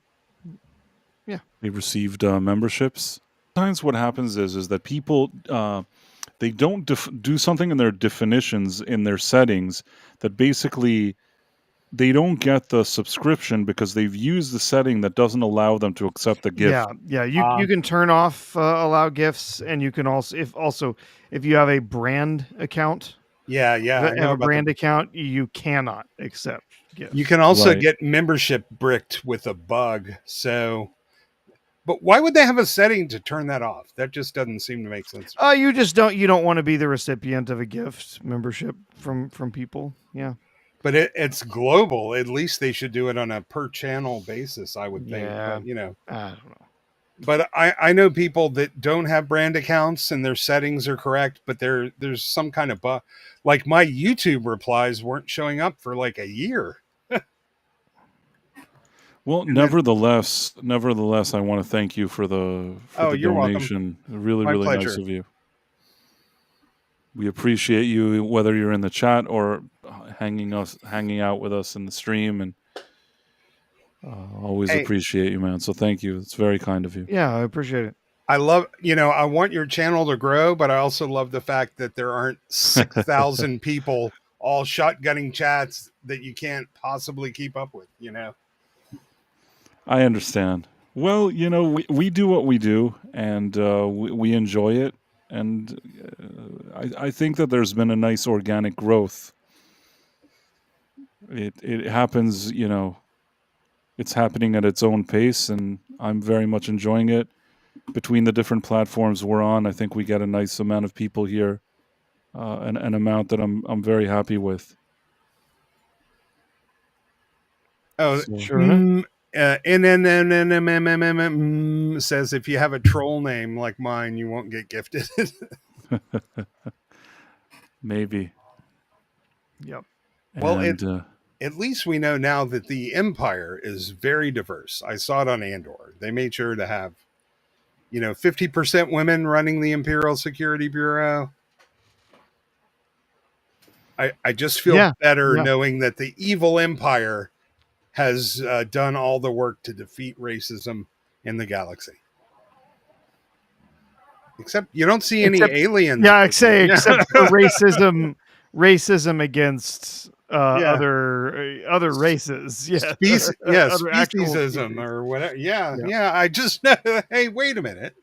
Yeah, where's Schlurpo and El Shido or whatever? I mean, they've actually in some of the material, they've actually been very open about how the Empire itself was typically very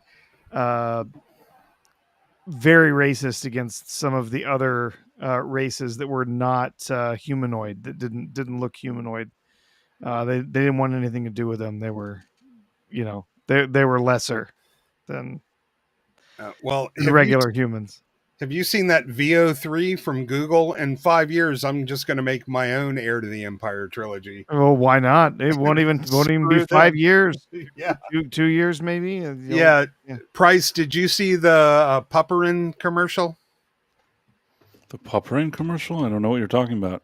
Yeah, should we do that R2, or is that going off track too much? Oh, I don't know. That's up to Price. Yeah, the new Google model from VO3 now has they've been demonstrating a bunch of stuff where now not only can they generate clips of people talking of people that are realistic looking, but now they can talk in the same. I saw that before. You can show me the sample, and then I think we'll start saying our goodbyes to people. But I wanted to say, Granola Grin, welcome to being a channel member.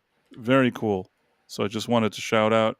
Now I guess you guys can share whatever you want if you want to show that. It is some pretty cool stuff that I've seen online, but if you have something specific you want to show, sounds cool. Well, it's just like a 1-minute commercial that's really, it Cool, still has yeah, that let's AI do it. vibe, but it's funny. It's funny in the way that it makes fun of other commercials. You sent me a link. Okay, I got Yeah. you. I didn't realize that it was. Yeah, I wasn't finding the link right away. Okay, I got it. Let me find the link. Yeah, but it's not cheap. It's something like $250 a month to be a AI Ultra user for Google, but they also have like a $20 a month thing. These are tools that I don't know what restrictions they have. I guarantee it's going to be harder. You're going to have more restrictions than. Oh yeah, no, these types of models are going to get shut down by some of the studios pretty hard. You're not going to be able to have people in there that look like famous actors or whatever. Yeah, a lot of people say these are going to be amazing. We're going to be able to do so much stuff with them. I think one place that this will have a huge impact will be in commercials, in ads. Oh, yeah, they will not have to hire people anymore to do ads. They'll just generate them using this. When it comes to doing something bigger, something with film, that's going to be a lot harder. But yeah, go ahead and play it. Yeah, ads. I tried everything for my depression.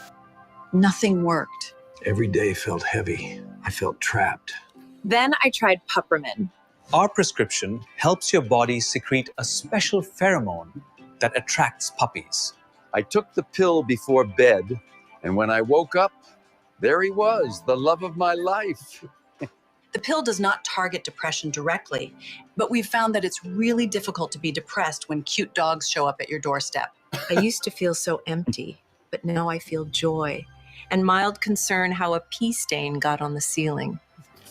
My puppy listens twice as good as my ex-husband and only climbs into the lap of half as many of my friends. He chewed up my Bible and pooped in my good chair, but I'm happy for the first time in years.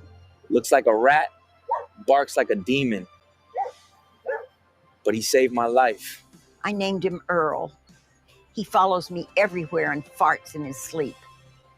Just like my first husband.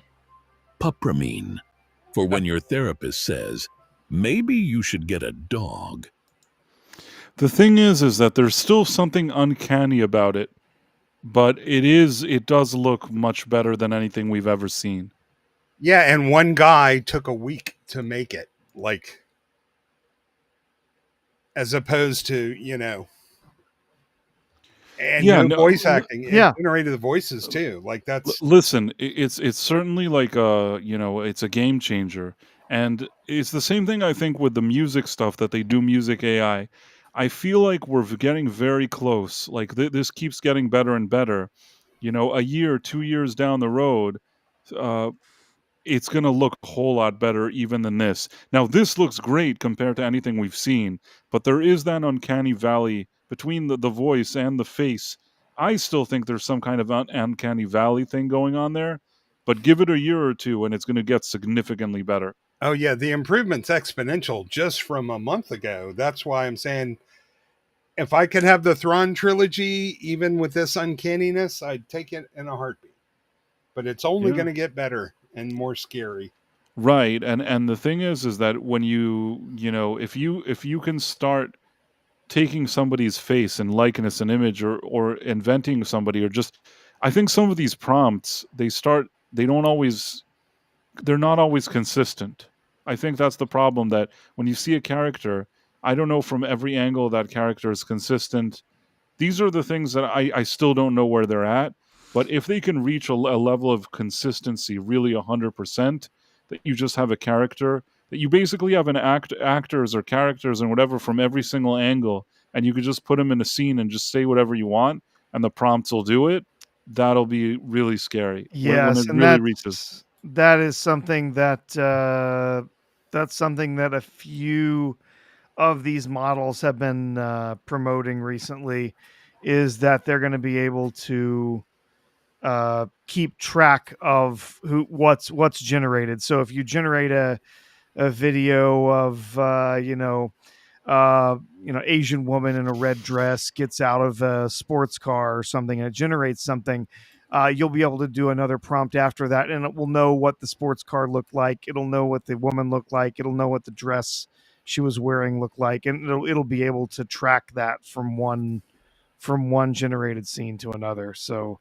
yeah, there's definitely some changes being made there. It's very, very interesting, and it's only going to get more, more disruptive to the entertainment industry. Really curious to see where it goes. One Dirty Bird behind again, still modding Borderlands 2. Borderlands 2. Maybe Although maybe the mod that he's doing is turning it into Borderlands. I don't know. I don't know, but because he's One Dirty Bird, I think that's why he's calling it Borderlands. Yes. I feel like that had something to do with it.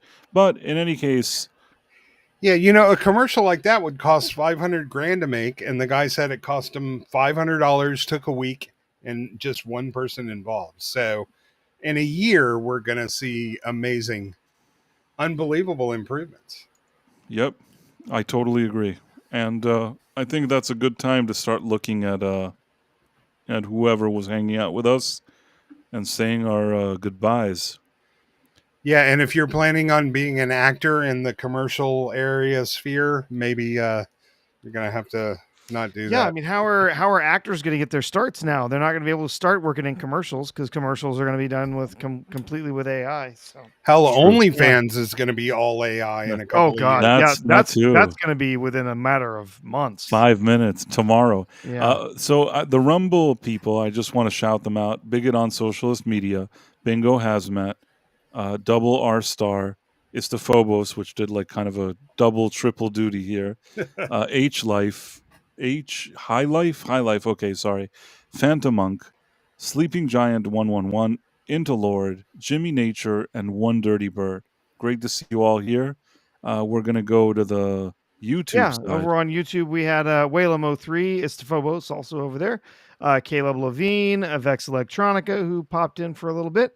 Amelia Bedelia, Mary White, Granola Grin, Stephen Mack, Boosh McFadden, Zunar J5, Phantom Outsider, Tim Hayes, Backyard TARDIS, Marla Sharondoff, Clay Thomason, Panda Kalima, Yitis 6, Facutino 93, Tex Rogers, The Dead Man, Midnight's Edge After Dark, Maroxtro, Sean Green, Ohio Pigeon, Marks 47, David Costin, Jonathan Conroy, Ms. Sparkles, Nim, and Void King. And I think that should be just about everybody.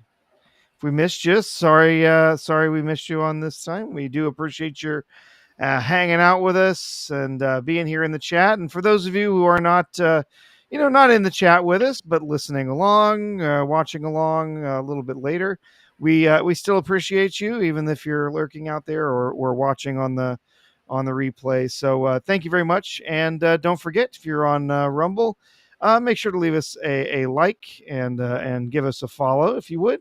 And if you're on YouTube, we'd love a thumbs up and a subscription. And I appreciate you guys for having me on. It's always a blast. And I'm going to check out and see what's going on with Karate Kid tomorrow. That's going to be interesting. It certainly will. Thank you for being here, Istaphobos. As always, thank you, Professor R2, and to everybody here in the chat. And it was really great hanging out with you, as it always is. Yeah. I guess I just want to wish everybody a good night. And yeah. We'll be and here real quickly, before we say good night, just want to remind everybody, tomorrow night, Friday evenings, over on Adam's channel, B-Roll Stage, both on Rumble and on YouTube. Did you put a link? Yes, yeah, I got one in there. I'll get the Rumble one in there momentarily. Over there tomorrow night, 8 p.m. Central, 6 p.m. Pacific. We'll be watching. Oh gosh, I forgot the movie. It's gonna be it's gonna be a good one. Highballin' is the name of the movie with Peter Fonda. Oh, is that last week's going to be tough to beat? Oh boy, Dixie Dynamite last week was pretty good. Let's see, I'm going to get the Yeah, what's going on with the search engines? They do not like Adam's channel. Yeah, I don't know. There's the Rumble, got the Rumble link out there over on the Rumble side. So, but yeah, we'll be watching that tomorrow night. If you enjoy watching a movie and riffing on it, MST3K style, come and hang out over there tomorrow.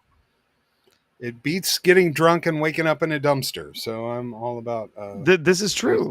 It does beat that. You might be able to come over and watch Sammy get drunk and wake up in a dumpster tomorrow. We'll see.